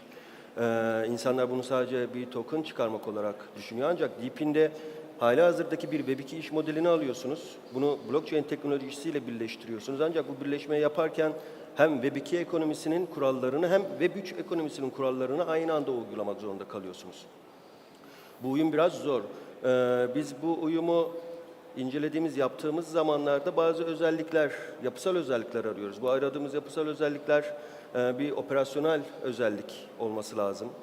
Bir uyum gerekiyor orada. Diğer taraftan ekonomik uyum olması gerekiyor ve ciddi bir iş modeli uyumu olması gerekiyor. Bunları biraz daha açmam gerekirse operasyon modelinden ve operasyon uyumundan bahsedeyim. Biliyorsunuz ki Web2 şirketlerinde özellikle üretim tarafında çok basit bir denklem vardır. Girdi ve çıktı. Şimdi bu girdi tarafındaki Web2 şirketlerin girdisinin bazıları Web3'e merkeziyetsiz bir şekilde taşınabiliyor. Ve orada da kaynak sağlayıcı olabiliyor. Bu zannetimizden çok daha fazla şirkette aslında mümkün. Biz ilk etapta bu dönüşümü isteyen şirketlerin bu tarz kaynaklara sahip olup olmadığını inceliyoruz. Eğer ki DePIN'e uygun olarak merkeziyetsiz bir şekilde bir komünitenin kaynak sağlama yetkisi varsa, imkanı varsa ilk etapta buradan başlıyoruz. Burada aynı zamanda komünite de önemli. Bu komünite yani kaynakları sağlayacak olan bir komünite var mı? Bu komünite büyüyebilir mi ve bu işten kazanç elde edebilir mi? Tabii ki kaynağın da burada bir katma değer üretmesi ve büyümeye açık olması lazım. Eğer ki tüm bunlar uygunsa operasyonel taraftan bu iş daha mümkün hale gelebilir. Zaten kaynakları incelediğimizde mesela data en çok kullanılıyor bu noktada. Katma değeri çok yüksek ve büyümeye çok açık. Yine Rasim Bey'in community tarafı, community her zaman büyümeye çok açık bir alandır burada. Bu tarz projeler operasyon olarak kuvvetli oluyor. Bir de ekonomik uyum var. Ekonomik uyumla şunu kastediyorum. Bu kaynaklar Sistem içerisinde nasıl bir ekonomik değer ifade ediyor? Bu kaynakların ifade ettiği değer, bu kaynakları sağlayan komünitenin kazancı, bunların Web2 tarafındaki alternatif maliyetleri de çok önemli. Bunları hesaplamak gerçekten çok zor. Çok değişik simülasyonlar, değişik modellemeler kullanılıyor. Hatta pek çok proje bu parametreleri ciddiye almıyor ve bunun sonucunda uzun vadeli olmayan DeepIn projeler ortaya çıkıyor. Bu modellemenin, bu değerlemenin önemi ne diye soracak olursanız, oradaki değere göre bir tokenomics oluşturuluyor. Ezbere bir tokenomics oluşturmak DeepIn projelerinde en büyük hatalardan birisi olur. Teşvik modeli de buna bağlı olmalı. Teşvik modeli bu tarafta sunulan kaynakların değerine göre yapılırsa sıfır hata bana göre imkansız ama sıfır hataya yakın bir model oluşturulabilir. Tabii burada verimlilik de önemli. Verimlilikle kastettiğim bir DeepIn projesi yine uzun vadeli bir şekilde komünitesini mutlu etmek ve bu iş yapısına devam edebilmek için şu iki verimliliği gerçekleştirmek zorunda. Kaynağını bu projeye, yani bu DeepIn projesine bağlayan komünite Web2'den daha fazla bir karlılık elde etmeli ki Web3'te kalsın. Diğer taraftan Web3'ten hizmet almak isteyen şirketler de Web2'den daha ucuz bir ortam bulsun ki bu verimliliği sağlasın ki tekrar başka yere dönmesin, bu projenin, DeepIn'in özellikleri devam edebilsin. İşte verimlilik bu noktada çok önemli. Az önce bahsettiğim değerleme ve değerleme sonucunda gelen teşvik sistemleri de bu verimliliği sağlamaya yönelik girişimler. Son olarak da iş modeli. Çok önemli bana soracak olursanız iş modeli uyumu. Burada şunu kastediyorum. Az önce anlattığım örneklerde peer-to-peer örnekler verdik. Kaynak sağlayan community ya da community'nin kendisi Web3 ortamına geliyor. Hizmet talep eden de Web3'e geliyor. Birbirlerini buluyorlar, gidiyorlar. Ancak burada Web3'ten Web2'ye B2B işler çok önemli. Burada proje sahiplerine ya da proje sorumlularına büyük iş düşüyor. Bu kişiler sahip oldukları kurdukları bu sistemle Web2'ye ekstra bir değer üretmeliler. Değişik yan iş modelleri üretmeliler ve Web3 dünyasını Web2'nin dünyasıyla birleştirip oradan likidi de getirmeliler. Projeye bu şekilde likidi de sokabilirse ve tabii ki buradaki şeffaflık, buradaki merkeziyetsizlik çok önemli. Yoksa suistimale açıktır her zaman. Bunu akıllı kontratlar vasıtasıyla özellikle yazılımcıların değişik sistemleriyle, Oracle sistemleriyle suistimali kapalı şekilde uygulayabilirlerse bu sistemler enflasyonist olmaktan da kurtulur ve daha uzun vadeli bir duruma gidebilir. Biz kısaca özetleyecek olursam DeepIn dönüşümü isteyen projelerde bu üç yapıya bakıyoruz. Bu üç yapıyı birden sağlayabiliyorsa hem DeepIn olabilir hem başarılı bir şekilde devam edebilir. Harika. Barış, sana da şunu sormak istiyorum. Şimdi bu normalde bizim bir tane doğrumuz var merkezi yapılarda. Onu da merkezi bir kaynaktan öğreniyoruz. Burada karşımızda merkeziyetsiz bir yapı var. Birçok paydaşı var. Ve bunlar bir şeyler yapmaya çalışıyorlar. Bunların çalışmasında bu Oracle'ları nasıl kullanıyorsunuz? Oracle'ların nasıl bir önemi var? Bu yapıyı nasıl ayakta tutuyor? Tabii. Aslında Oracle'lar DeepIn'de gerçekten çok önemli bir yer kaplıyor. Ama önce biraz da Oracle'ların da ne olduğundan da bahsetmek gerekir. Oracle'lar aslında sizin dış dünyadan, daha doğrusu zincir üstü bir yerden bir bilgiyi blockchain'e yazmanızı ya da bazı durumlarda tam tersi bir şekilde bu işlemi yapmanızı sağlayan mekanizmalar aslında. Bu mekanizmalar da bir sürü farklı çeşitle, bir sürü farklı projeyle örneklendirilebilir ama en temel ya da güvenilir projelerden birinden örnek vereyim. Örneğin Chainlink'te siz aslında dış dünyadan bir bilgi istediğinizde oluşan flow biraz daha şu şekilde oluyor. Siz bir istemde bulunuyorsunuz bir akıllı kontrattan. Arada birkaç farklı akıllı kontrat daha var ama son noktasında diğer node operatörleriyle beraber size konsensusa varılmış, ulaşılabilir en doğru bilgiyi elde etmiş oluyorsunuz. Bu bilgiler de aslında türlü türlü şeyler olabilir. Sizin kendi projenize göre anlık Bitcoin'in fiyatına ihtiyacınız olabilir. AV'de olan gibi ya da Kandilli Rasathanesi'ndeki son depremin boyutu, konumu gibi bilgilere ihtiyacınız olabilir. Ya da farklı bir projenin fiziksel bir sensöründen gelen sıcaklık verisi olabilir. Bunun gibi bilgilere ulaşabiliyorsunuz. DeepIn projeleri de genel olarak fiziksel dünyadaki bir altyapıya dayandığı için dış dünyadaki bilgiler, veriler çok kıymetli bir hale gelmiş oluyor. Bazı projeler bunları direkt on-chain alıyor ama bazen de hibrit solution'larda ihtiyaç duyuluyor bazen de data boyutundan dolayı. Burada peki biz neden kendi verimizi blockchain'e kendimiz yazmıyoruz? Aracı Oracle gibi bir mekanizmaya ihtiyaç duyuyoruz. Orada da farklı sebepler var ama bizim en temel kaygımız aslında en doğru veriyi elde edebilmek, en güvenli şekilde elde edebilmek. Kendimiz bu verileri bir şekilde blockchain'e yazmak istediğimizde bazı kısıtlamalarla karşı karşıya kalıyoruz ya da sorunlarla, gelecek problemlerle. Bunların en kritiği aslında veri doğruluğu ve güvenliği. Biz kendimiz yazdığımızda günün sonunda bir fiziksel donanımla ya da dış bir cüzdanla, private key'ini kullanarak bir bilgi yaratmaya çalışıyoruz blockchain'e ve bu bilgilerin manipüle edilemeyeceğine dair bir garantiyi sadece proje sahibine olan güvenle tatmin edebiliyoruz.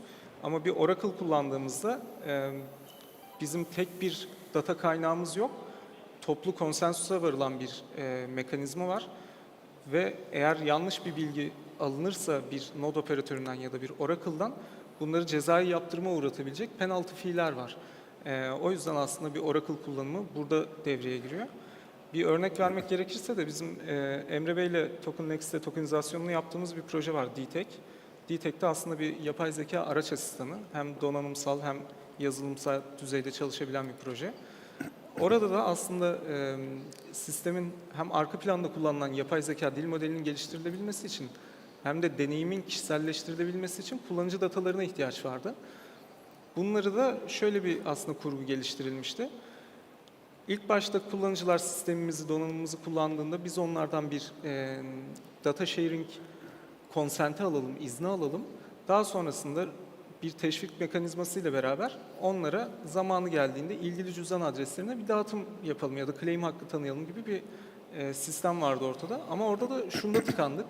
Bizimle data sharing'e izin veren kullanıcılar var. Evet, bunların isimlerini, cüzdanlarını biliyoruz ama bu kullanıcılar o izni, consent'i verdikten sonra bizimle herhangi bir data paylaşmamış olabilirler. Ya da cihazlarını artık aktif kullanmıyor olabilirler. Ya da cihazlarını aktif kullanıyorlardır ama paylaştıkları data sisteme anlamlı bir katkı sağlayacak ölçüde büyük ya da iyi bir geri dönüş sağlamıyor olabilir. O yüzden bizim aslında bu dataları periyodik bir şekilde kontrol etmemiz gerekiyordu. Burada bu sorunu çözebilecek en mantıklı yöntem Oracle'lar oldu. Çünkü biz bu dataları kendimiz de dışarıya açmıyoruz, kendimiz de görmüyoruz ama cihaz üzerinde tutulan işlenmiş datalar var. Ama bizim orada elde ettiğimiz bazı bilgiler var. Ne kadar data işlendiği, işte hangi gün, saat, timestamp aralığında ne kadar bilgi paylaşıldığı ya da sisteme ne kadar katkı sunulduğu gibi. Orada dedik ki biz bunları kendi serverlarımıza alalım. Daha sonradan ilgili akıllı kontrata zamanı geldiğinde çekecek şekilde Oracle'larla bir mekanizma ayarlayalım. Ve ilgili kullanıcılar, çok tekniğe girmeden söyleyeyim, belli bir threshold'u geçtilerse bu data paylaşımı konusunda onlara da doğru orantılı bir şekilde bu teşviklerini dağıtalım diye bir fikir birliğine vardık. Aslında bu sorunu da bu şekilde çözebildik. Ama bunu kendimiz yapmak isteseydik şu anda bütün DTEK kullanıcıları bize güven duymak zorunda kalacaktı. Böyle bir trustless sistemden mahrum kalmış olacaktı kullanıcılar. Ve biz de o hacklenme ya da manipüle edilme riskini asla ortadan kaldırabilmiş olmayacaktık. Pekala. Rasim, sana şunu sormak istiyorum. Her döngünün kendine özgü projeleri oluyor. İşte DeFi yazını yaşadık. Bir ara NFT'ler hayatımıza girdiler.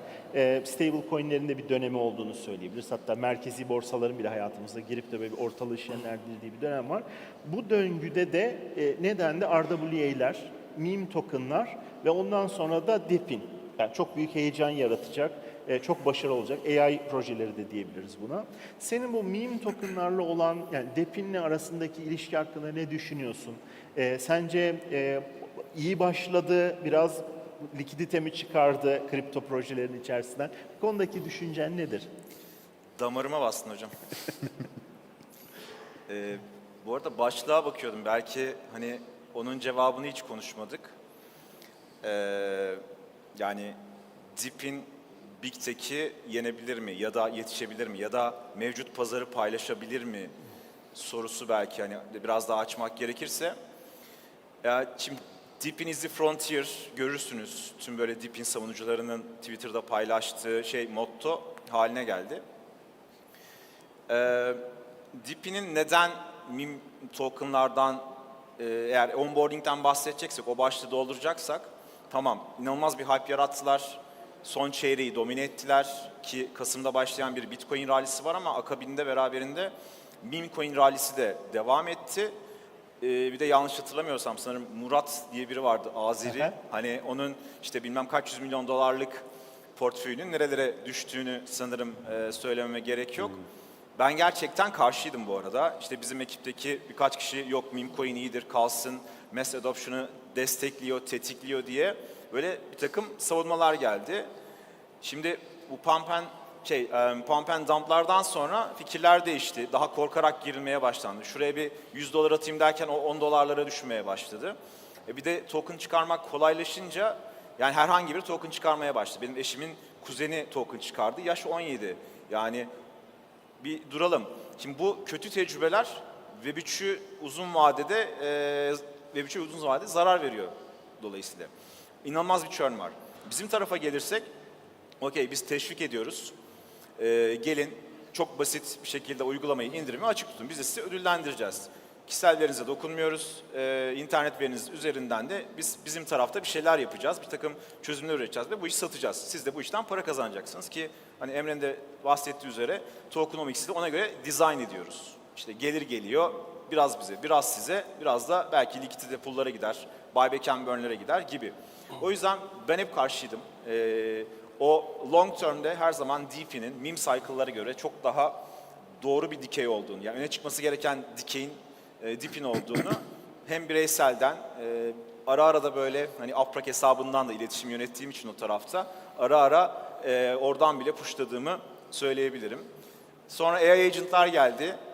AI agent'lar bence okey ama orada da gene tokenların nasıl çıktığı önemliydi. Keşke biraz daha kontrollü olsalardı. Böyle 1 milyar token hadi çıkaralım da para toplayalım düşüncesine girmeselerdi bence.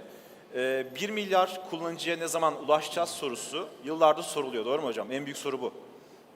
Şimdi bakıyorsunuz bu 1 milyar kullanıcı nasıl gelecek? Şimdi hala cüzdan üretin diyoruz kullanıcıya. Bizim de yaptığımız en işlerden biri buydu sanırım. Çünkü biz 3 milyon kullanıcıyı geçtik. Her haftada 20 bin kullanıcı onboard ediyoruz. Bunun tek bir nedeni var. Kullanıcının bizim sisteme dahil olması 2 dakikadan daha az. Ki bunu iletişimde de kullanıyorum. Start earning UPT in less than 2 minutes.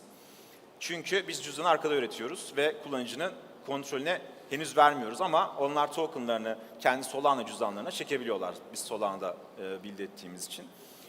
O yüzden DePin mesela 100 tane proje çıkıyorsa 50-60 tanesi belki hayatta kalabilir ama 100 tane meme token projesi çıkıyorsa yani 95'i çöp olacak diye bir oran vermek isterim. Söyleyeceklerim bu kadar. Pekala. Madem şimdi token konusuna girdik, hani bir fiziki ağdan bahsediyoruz ama genelde DePin projesi onun için onu ayakta tutan ya da ona destek olan bir token yapısı oluyor. Token yapısı deyince de token'ın bir de tokenomics'i var. Evet. Emre o zaman sana sorayım. Nasıl bir tokenomics kurgulamak lazım? Normal bizim alıştığımız utility tokenlardan vesaireden daha farklı bir tokenomics mi gerekiyor DePin projelerinde? O konuda bize bilgi verebilir misin? Araya girebilir miyim? Tabii hocam. Hızlıca. Tabii. O zaman ben de gireceğim senin anlattığına. Hiç problem değil. Çok hızlı sadece sen devral. Bizim VC dünyasında 3T'ye bakılıyor ya hocam. Team, Technology, Traction. Bizim dünyada bir tane daha T giriyor. O da tokenomics gerçekten. Bence inanılmaz kafa yorulmalı. Çünkü çok uzun vadeli düşünülmeli. İşte birkaç yıllık anlaklar vesaire değil de böyle 10 yıllık o kafayı yormazsanız o tokenomics'e zaten yok olup gideceksiniz diye düşünüyorum. Sadece bunu vurgulamak istedim. Özür dilerim. Ben de senin anlattığınla ilgili bir şey eklemek istiyorum. DePin projelerinin ben gelecekteki en önemli blockchain ürünlerinden biri olacağını düşünüyorum. Hatta bu tarafta çok fazla yoğunlaşıyorum. Bugüne dek hani AI ya da meme coin'ler kadar çok fazla gündeme gelmemesinin sebebi pandemiden sonraki aslında tamamen iktisadi yapı. Yani merkez bankaları, majör merkez bankaları 25 trilyonu aşan bir para arzı yarattı. Devasa bir enflasyon oluştu ve işsizlik oranları dünyada en düşük olduğu döneme geldi. Yani böyle bir dönemde DePin gibi bir sistemin yani insanların kolektif olarak bir yere kendi kaynaklarını sularak pasif gelir elde etmesi çalışmasını bekleyemeyiz. Yani iktisadi olarak uygun bir dönemde değiliz. Ancak günün birinde dünyada bir sıkılaştırıcı para politikası ya da öyle bir ortam oluşursa, işsizliğin yüksek olduğu bir durum oluşursa, görün bakın o zaman en çok değerlenen projeler DİP'in projeleri olacaktır. Çünkü herkes o zaman bu tarafa ek gelir elde etmek için yönelecek. Kendi konuma geçecek olursam tokenomics nasıl olur? Tokenomics'te ilk başta DİP'in projelerinde biz teşvik konusundaki verimliliğe odaklanmalıyız. Eğer ki teşvik değerlemeler sonucunda ya da yanlış yapılan değerlemeler sonucunda verilen teşvik belli bir değerin fazlaca üstündeyse bu enflasyonist baskıya sebep olabilir. Ayrıca projenin likiditesine zarar verir. Tabii ki daha da düşük olursa o zaman da kaynak sağlayan kişiler ya da komüniteler yeterli kazancı sağlayamadığı için projeden erken ayrılabilir, sadakati azaltabilir. Bir noktada da şunu söylemek lazım. Proje sahipleri genelde ilk başta hızlıca bir adaptasyon gerçekleştirmek için teşvik sistemlerini ilk başta çok yüklü kullanıyorlar. Biraz aşırı savurgan kullanıyorlar ve bu bazı sorunlara sebep oluyor. Bu sorunlardan bir tanesi erken gelenlerin token'ın fazla miktarına sahip olması. Daha sonradan gelenlerin, erken gelenlerin satış baskısı altında enflasyonist bir süreçten ötürü istediği kadar kazanamaması. Burada değişik sistemler uygulanabilir. Mesela biz de yine kendi uyguladığım projelerden birinden örnek vereyim. Biz bir ödül mekanizması uygularken ilk etapta tabii ki her DİP'in projesi gibi azalan ödül verdik. Ancak ilk aylarda ve ilk yıllarda dağıtılacak ödül oranlarında biz akıllı kontratlar yöntemiyle bir taban sayısı belirledik. Örnek vereyim, mesela diyelim ki tokenomics'te o tarafın allocation'ı, teşvikin allocation'ının kilitleri belli bir miktarda açılacak ve sistemde diyelim ki 10 kişi var. Yani açılan kilit 10 kişiye, o tamamen merkeziyetsiz bir tokenomics'ten bahsediyorum bu arada. Açılan kilitler 10 kişiye eşit olarak dağıtılması çok ciddi enflasyonist baskı oluşturabilir ilerleyen dönemler için. Biz burada taban sayısı kullanıyoruz. Örnek veriyorum, 100 birim token açılıyor ve sistemde 10 birim katılımcı varsa 50 birim bir taban sayısı koyuyoruz. Kilide açılan allocation'lar taban sayısına göre, 50'ye göre ayrılıyor. Sistemdeki 10 kişiye bu dağıtılıyor. Geri kalan tokenlar yine akıllı kontrat marifetiyle hazineye gidiyor ya da tetiklendiğinde yakılacak hale geliyor. Taban sayısı uygulamak burada bir çözüm olabilir. Onun haricinde utility'ler kısmında token'ın utility'si olmalı. Bu en çok söylenen şeylerdir zaten kripto dünyasında. Tabii ki DİP'in sistemlerinde de bu sadece bir teşvik aracı ya da bir ödeme aracı olarak kullanılmamalı. Hem sisteme giriş hem sistemden kaynak kullanımı için hem de sistemden hizmet alabilmek için bu tokenlar kullanılmalı ve her kullanım belli bir oranda hazineye yönelik komisyon ödemesi gerçekleştirmeli ve hazine de utility'lerden kaynaklı bir ekstra değer birikmeli. Buna birazdan geleceğim. Bu hazine yönetimi çok önemli.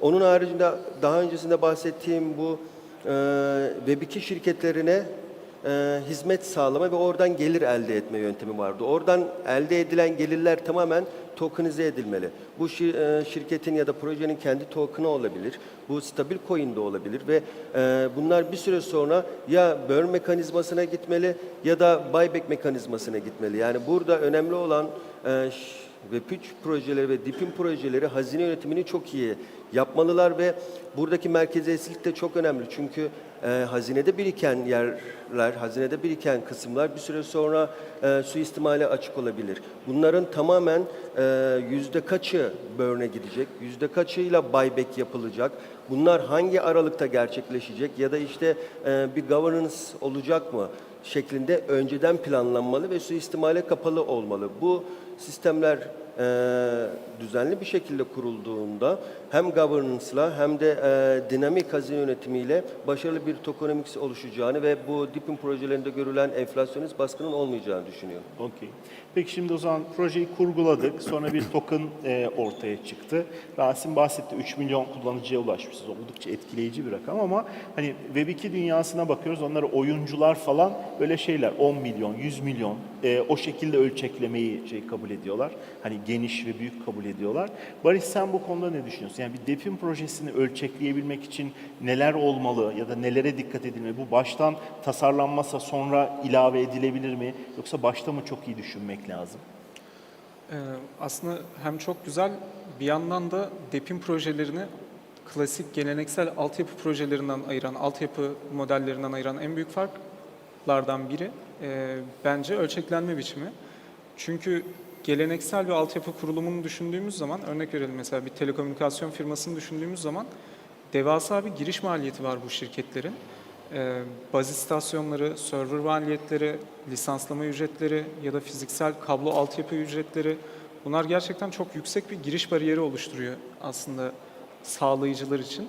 Bu nedenle de sağlayıcı sayısı gerçekten çok daha az kalıyor. Hem zorluklar yüzünden hem zaman ya da diğer iş gücünün devreye girmesiyle beraber çok daha az sayıda bir sağlayıcı hizmet buluşturucusuyla geleneksel tarafta görüyoruz. Ama DePIN bize bunun tam tersi bir felsefeyi öğütlüyor. Burada kullanıcılar kendi fiziksel cihazlarıyla aslında bir ağın altyapısının bir parçası olabiliyorlar. Kendi kameralarıyla, hotspotlarıyla ya da fiziksel sensörleriyle bir ağın bir parçası olabiliyorlar. Ve o ağda sadece üretici ya da sadece tüketici konumda olmuyorlar. Hem üretici hem tüketici gibi hareket edebiliyorlar. Bu da aslında küçük küçük katılımlarla beraber çok büyük komünal bir gücü bir araya getiriyor. Burada da aslında bu büyüme yöntemine de flywheel modeliyle biraz daha açıklanıyor. Flywheel modeli de kısaca anlatmak gerekirse, ilk başta bir DePIN network'ü aktif hale geldiğinde üzerine birkaç tane cihaz yerleştiriliyor ve bu cihazlar yerleştikçe aslında o network'ün değeri artmaya başlıyor. Değer arttıkça daha fazla hizmet üretilmiş oluyor. Hizmet üretildikçe daha fazla kullanıcı çekilmiş oluyor network'e. Aynı zamanda daha fazla kullanıcı ile beraber o ağ daha fazla maddi değer üretebilmiş oluyor. Üretilen maddi değerler de en sonunda yeni cihazların kurulabilmesi için daha fazla teşvik anlamına geliyor. Aslında burada sürekli kendini besleyen döngüsel bir değer ekonomisi yaratılıyor. Bu da kendi kendini ölçekleyen bir sistem ortaya çıkartıyor. Az önce aslında yine bahsedildi Helium'dan mesela. Helium da çok güzel bir proje. Orada da kullanıcılar birbirleriyle internetlerini paylaşabildikleri, kendi hotspotlarını kurarak kablosuz bir internet hizmeti verebildikleri örnek güzel bir DePIN projesi. Ama bu proje ilk başta çıktığında 2-3 tane hotspotla çıktı piyasaya. Şu anda en son baktığımda dünya genelinde 70.000'den fazla hotspotlar vardı. Bu da bütün dünyada aslında bu altyapıyı kullanabilmenizi sağlayan merkeziyetsiz ve sansürsüz bir yapı sunuyor size. Ya da yine örnek vermek gerekirse bizim kendi Web3 dönüşümünü yaptığımız bir şirket vardı yurt dışı menşeili. Onlar da enerji sektörü alanında faaliyet gösteriyorlardı. Onların da asıl amacı insanların büyük enerji santralleri yerine kendi küçük solar panelleriyle networklere katılabildiği, görece daha düşük maliyetlerle başlangıç sermayelerini bir araya getirip network'ün bir parçası olabildikleri bir yapı hayal etmişlerdi, uygulamaya geçirmişlerdi. Bu ve bunun gibi yapılarla aslında DePIN projeleri kendi kendini ölçekleyen bir hale geliyor. Çünkü ortada sürekli kendini besleyen bir değer ekonomisi var. Bununla beraber de zaten geleneksel dünyadan en fazla ayrıştıran yapısı bence ölçeklendirme biçimi diyebilirim. Peki Anıl, ben de sana şunu sorayım. Bu kadar geniş bir ağın içerisinde bizde normalde blok zincir projelerinde pek mahremiyet olmuyor. Yani biz o şeffaflığın artısına güveniyoruz. Bir de bu yönde bazı projelerimiz vardı. Mahremiyet sağlayan tokenlarımız vesaire vardı. Ama onların da uyum sebebiyle yavaş yavaş edildiklerini görüyoruz. Böyle bir ağda mahremiyet olabilir mi? Ya da mahremiyet niye önemli? Yani iş hayatına baktığımızda orada var. Ticari sır diye bir şey var. Devletler bilgilerini gizlemek, saklamak istiyor. Ticarette de biz mesela atıyorum bir süpermarket peyniri nereden aldığını rakibinin bilmesini istemiyor. Çok özeniyorlar buna. Ama bu tarafa geldiğimizde mahremiyet olabilecek mi ya da nasıl olabilir? Bu konuda ne düşünüyorsun? Ya burada birazcık da aslında teknolojiye yine aslında dönüyoruz. Sizin de bildiğiniz gibi hocam aslında ZK Proof'larda bu odaklı chain'ler de artık yavaş yavaş kullanılmaya başlanıyor.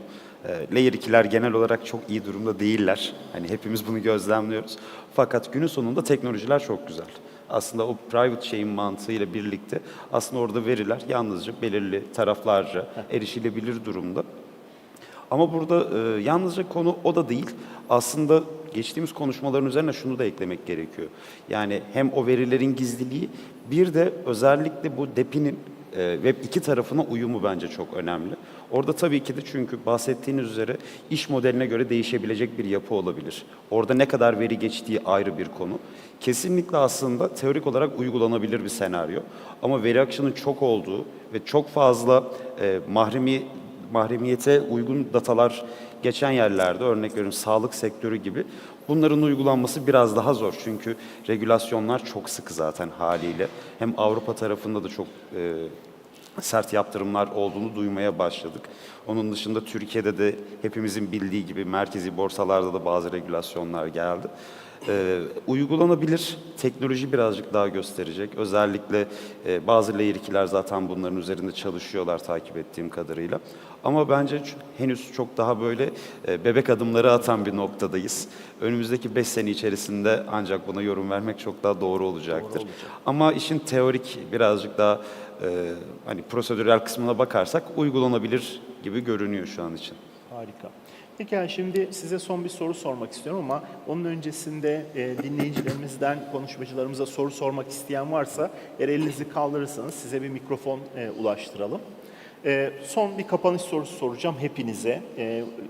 Panelimizin de aslında ana konusu bu. Sizce DeepIn teknolojisi bu büyük firmaları, merkezi firmaları, Apple'lar olur, telekom şirketlerinden bahsettik, sağlık alanı olabilir. Onları geçebilecek mi? Ve bunun olması için de sizce neler olmalı? Regülasyon mu, teknolojide mi ilerlemeler olmalı, AI'da mı sıçramalar olmalı? Aşağı yukarı 4 dakikamız var. Birer dakikayla bu soruyu yanıtlamanızı rica edeceğim. Tabii bence özellikle kesinlikle game changer konulardan bir tanesi DePIN. Blockchain tarafından ele alacak olursak birincisi zaten her şey aslında finansın üzerine kurulu. O yüzden DeFi'yi ister istemez biz bir şekilde kullanıyoruz. Ama diğer tarafta işte bahsettiğimiz belirli sezonlar yaşanabilir, gelip geçebilir. Şu an belki de aramızda kimse NFT tutmuyordur bile artık. Ama DePIN gerçekten gerçek dünyada kullanılması gereken ve bu arada şunu da değinmek istiyorum. Enerji krizi zaten çok büyük konulardan bir tanesi. Hepimizin başlıca problemi. Ve hepimiz şu an telefonlarımız yanımızda. Evde bilgisayarını açık tutanlar da vardır aramızda tahmin ediyorum. Ve biz çok fazla enerjiyi aslında boşuna harcıyoruz. DePIN oradaki enerjiyi bizim tekrardan geri kazanmamıza çok büyük bir olanak. Bu nedenden dolayı yani gerçekten artık enerji üretiminde farklı atılımlar olmadığı sürece aslında bizim elimizdeki enerji bir resource var sonuçta. Onu çok verimli kullanmamız gerekiyor. Ve DePIN'de bunu sağlayabileceğimiz bence en güzel yöntem. Bu sayede bizim ihtiyacımız olan da asıl şey bence uyumluluk, regülasyon. Çünkü seviyoruz, sevmiyoruz ama ben kesinlikle dış denetim, özellikle kural koyucuların uygun şekilde uygulanabilir ve bu işin önünü kapatmayacak kuralları koyması gerektiğini düşünüyorum. O uyumla beraber büyük firmalar da gelip bir anda ben Azure'dan bütün altyapımı çıkartayım, bir tane X firmasına, blockchain tabanlı bir firmaya vereyim demez. Yani o iç süreçler çok farklı dinamikler. Ama tabii ki de günün sonunda bir çözüm güzel olsa da gelip size şunu soracaklar. Hangi sertifikaların var? Kimler tarafından denetlendin? Ben sana niye güveneyim? Teknolojin çok güzel olabilir ama ben sana niye güveneyim? Bu soruların da hepsi aslında regülasyon ve uyumluluktan çıkıyor. Benim ilk düşüncem bu yönde olacaktır. Sözde daha fazla uzatmayayım arkadaşlarım. 2 dakikamız var. Rasim az konuştum biraz zaten şimdi. Bir dakikada hızlıca yanıtlamanızı rica edeceğim. Biraz daha hızlı yanıtlayayım o zaman. Bence bahsettiğimiz mass adoption'a çok daha uygun bir kavram DePIN. Çünkü burada müşteri ya da hizmet veren iki taraf yok. Burada aslında sistemde olan kullanıcılar, hizmet sağlayıcılar, projelerin paydaşları. Sadece son kullanıcıları değiller. Bu da benim için şöyle bir senaryo da canlandırıyor aklımda. Ben internet hizmetimi büyük telekom firmalarından değil de komşumdan almayı çok daha tercih edebilirim. Ya da uygulanabilir teknolojileri en azından belki biraz daha geriye dönüp takas şeklinde bile sağlanabilmeyi çok daha uygun bulurum diye düşünüyorum. Ve bu teknoloji kendi kendini besleyen bir yapıda olduğu için belki bazı noktalarda şu anki Web2 projelerinin olduğu yerlere ulaşamaz.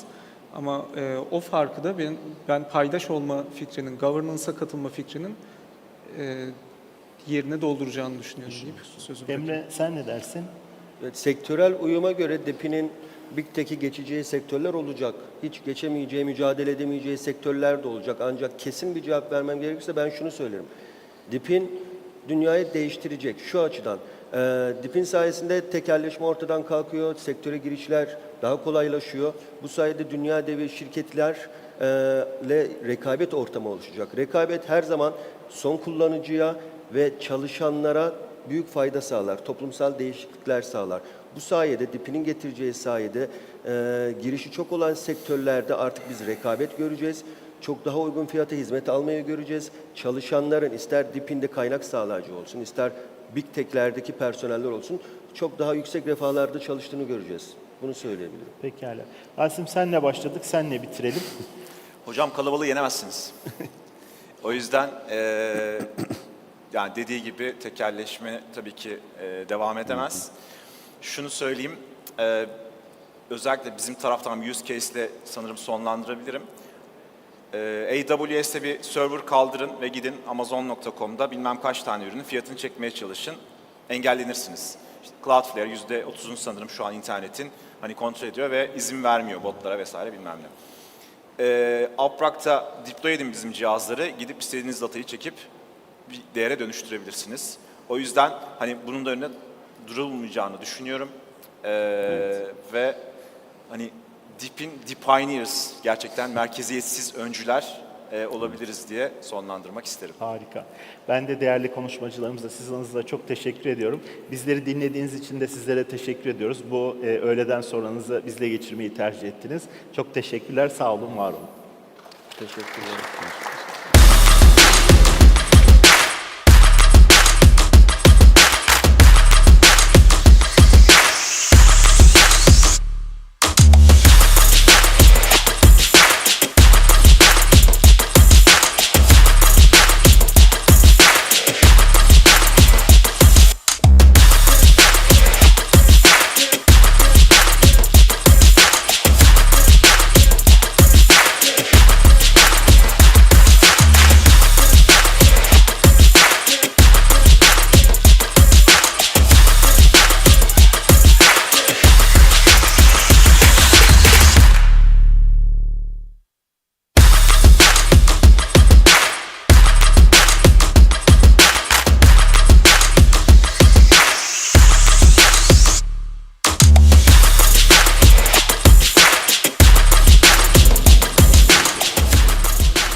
Thank you very much for this panel discussion, and we appreciate your time and contributions today.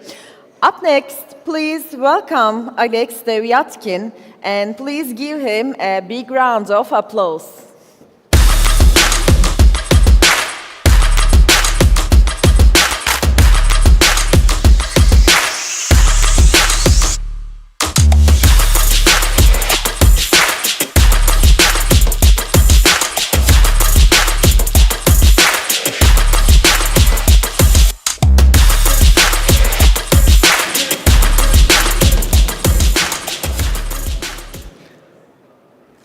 Hello everyone, I'm Alex, I'm founder and CEO of Air Wallet. This is a new kind of the hardware wallet. We are building new approach for self-custody. And today I would like to talk with you about self-custody storing because everyone who managing crypto should be much more safety, take care about his assets and take care about approach for managing recovery and other things which potentially can influence for securely storing your assets. Okay, let's start.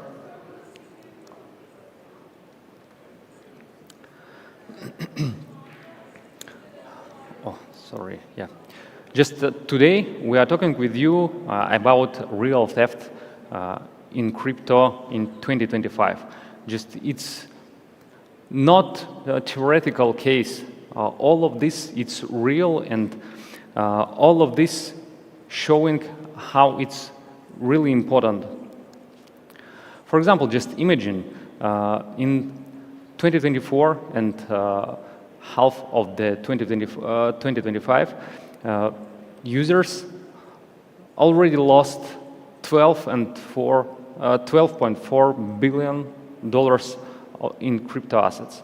Just it's lost due to phishing attacks or scams or another vulnerabilities and hacks which related with storing crypto assets. And 2.2 billion was lost by hackers attack, for example, like Bybit hacks or another exchange on the market. For recent year, existing 4 ways for stealing crypto. First, just many people don't take care about their seed phrase when we talk about self-custody. They just making screenshots of their seed phrase and store this in mobile phones photo gallery. Second way, just some people don't take care about where they really buy they cold wallets. Just for example,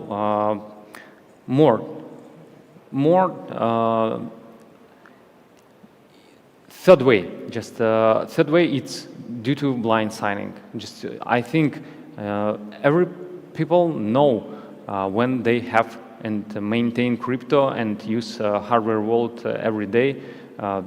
Many people facing up with blind signing transaction. For example, if you're active user of DeFi and you use, for example, I don't know, maybe swap transaction, token unlock, DAO, government interacting with DAO contracts, voting, or maybe you supply your Ethereum to Aave, you never know what you are really signing. In this moment, you understand you should accept risk or just decline on your hardware wallet this transaction. And fourth way, when someone using a fake web app or a fake website, like for example Ledger Live app and email from official company who produce cold wallets. Just this screenshot showing a real example of the unofficial malware. Just I mean malware apps like Sparkcat or Spy Agent.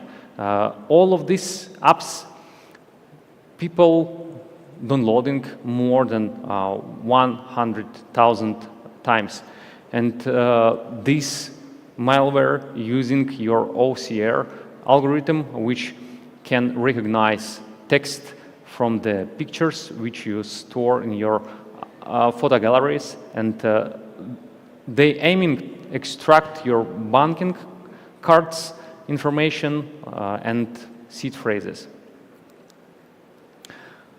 As I mentioned, third way, blind signing. This screenshot showing real transaction.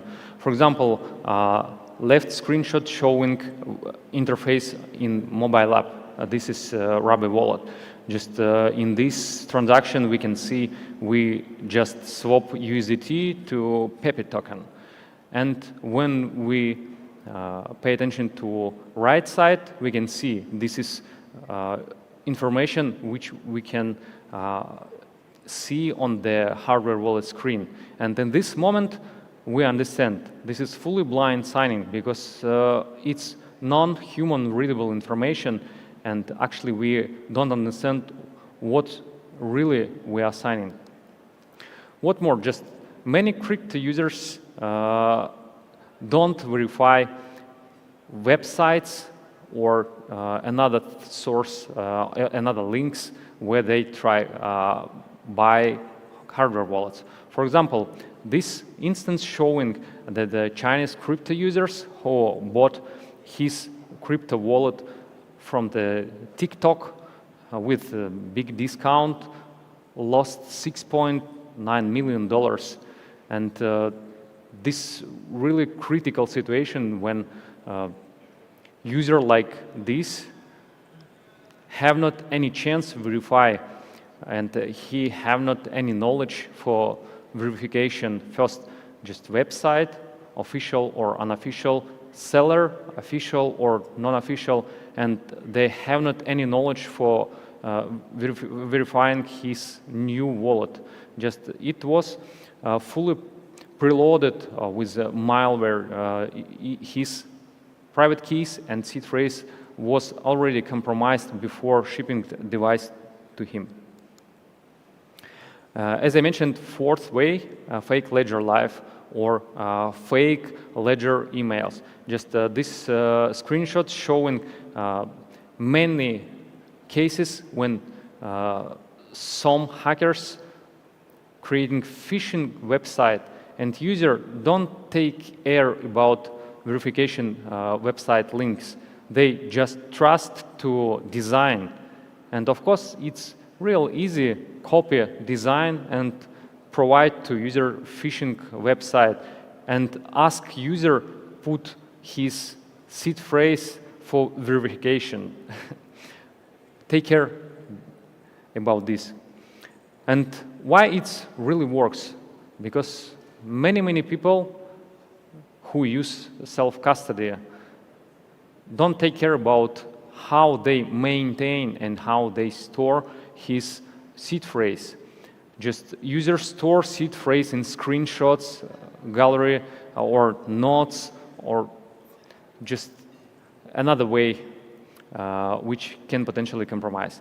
Apps which users downloading via search result, not verifying, and they don't take care about test this official or unofficial source. People trust to design, as I mentioned in case with Ledger Live, and users in this moment lose all money when they put their seed phrase. And more, just blind signing. It's also a big problem on the existing self-custody market because many existing solutions of the hardware wallet can't verify and can't recognize deeply all information about transaction. And therefore, users still have a lot of stress when they signing transaction blindly. And finally, just buyers, I mean, end users who bought hardware wallets really don't understand how they can verify his new hardware wallet. How to stay safe? It's easy. Just you can protect yourself if you never provide your seed phrase to anyone. Just remember this and remind, you shouldn't never provide your seed phrase to anyone. You should maintain this only personally. No one should ask you about provide your seed phrase because seed phrase, this is key for your crypto assets. And no one asks you if you use self-custody. I mean, like, for example, self-custody mobile software wallet or hardware wallet. Also, don't use screenshots and don't store your seed phrase in your photo gallery or notes. And another, install antivirus on your PC or your mobile phone.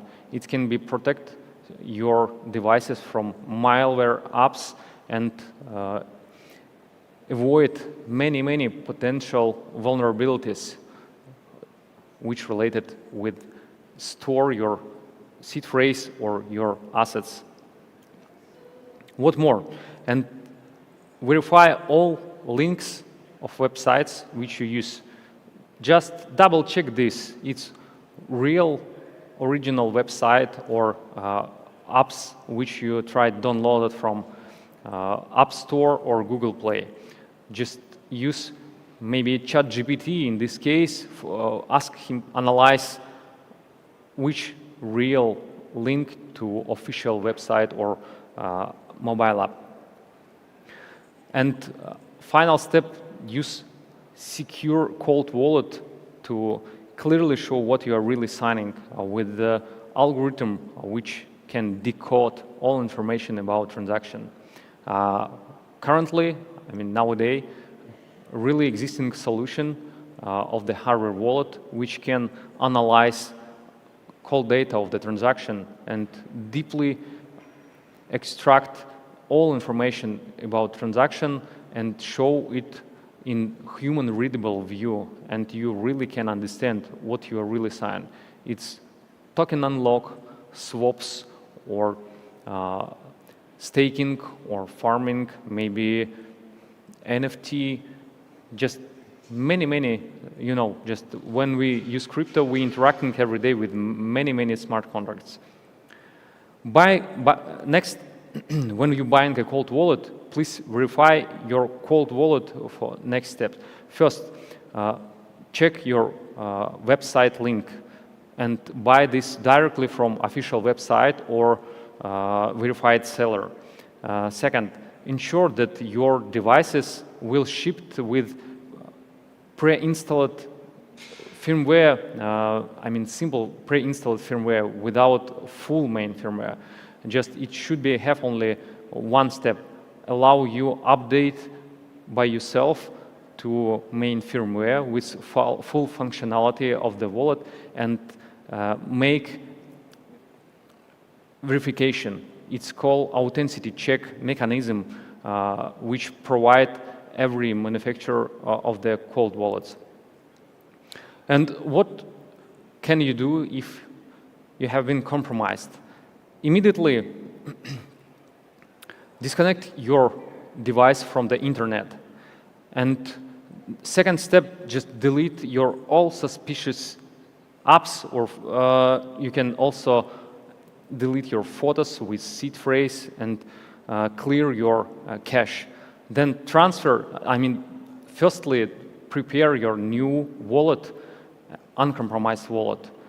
Prepare your recovery seed phrase and transfer all your assets to new wallet.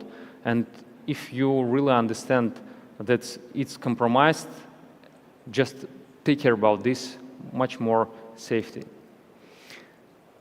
And if your seed phrase ended up on your phone, you should understand just it's already stolen, because you should never store your seed phrase in your gallery, notes, or another device which have own internet access like computer, laptop, or mobile phone. Use for this special device like cold storage, store your seed phrase in paper sheet or special metal recovery tool, or for example, latest approach for storing your and maintaining your seed phrase, special recovery NFC card with equipped secure element which encrypted your seed phrase and store your seed phrase by default with PIN protected. Thank you.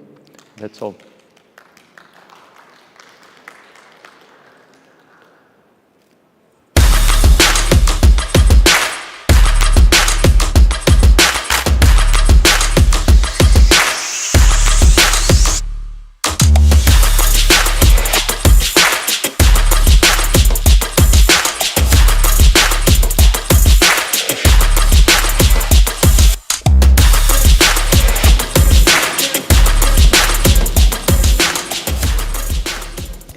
Dear participants, esteemed speakers, sponsors, and our dedicated technical team, as we come to the close this incredible event, I want to take a moment to express our deepest gratitude to each and every one of you who made this gathering possible. To all our sponsors, your generous support and belief in the future of blockchain and Web3 technologies have been vital to making this event a success. We appreciate your partnership and trust. And to our technical team behind every smooth presentation and seamless connection is your hard work and professionalism. And safe travels for everyone, and we look forward to seeing you again at the next Istanbul Blockchain Week. Thank you all once again.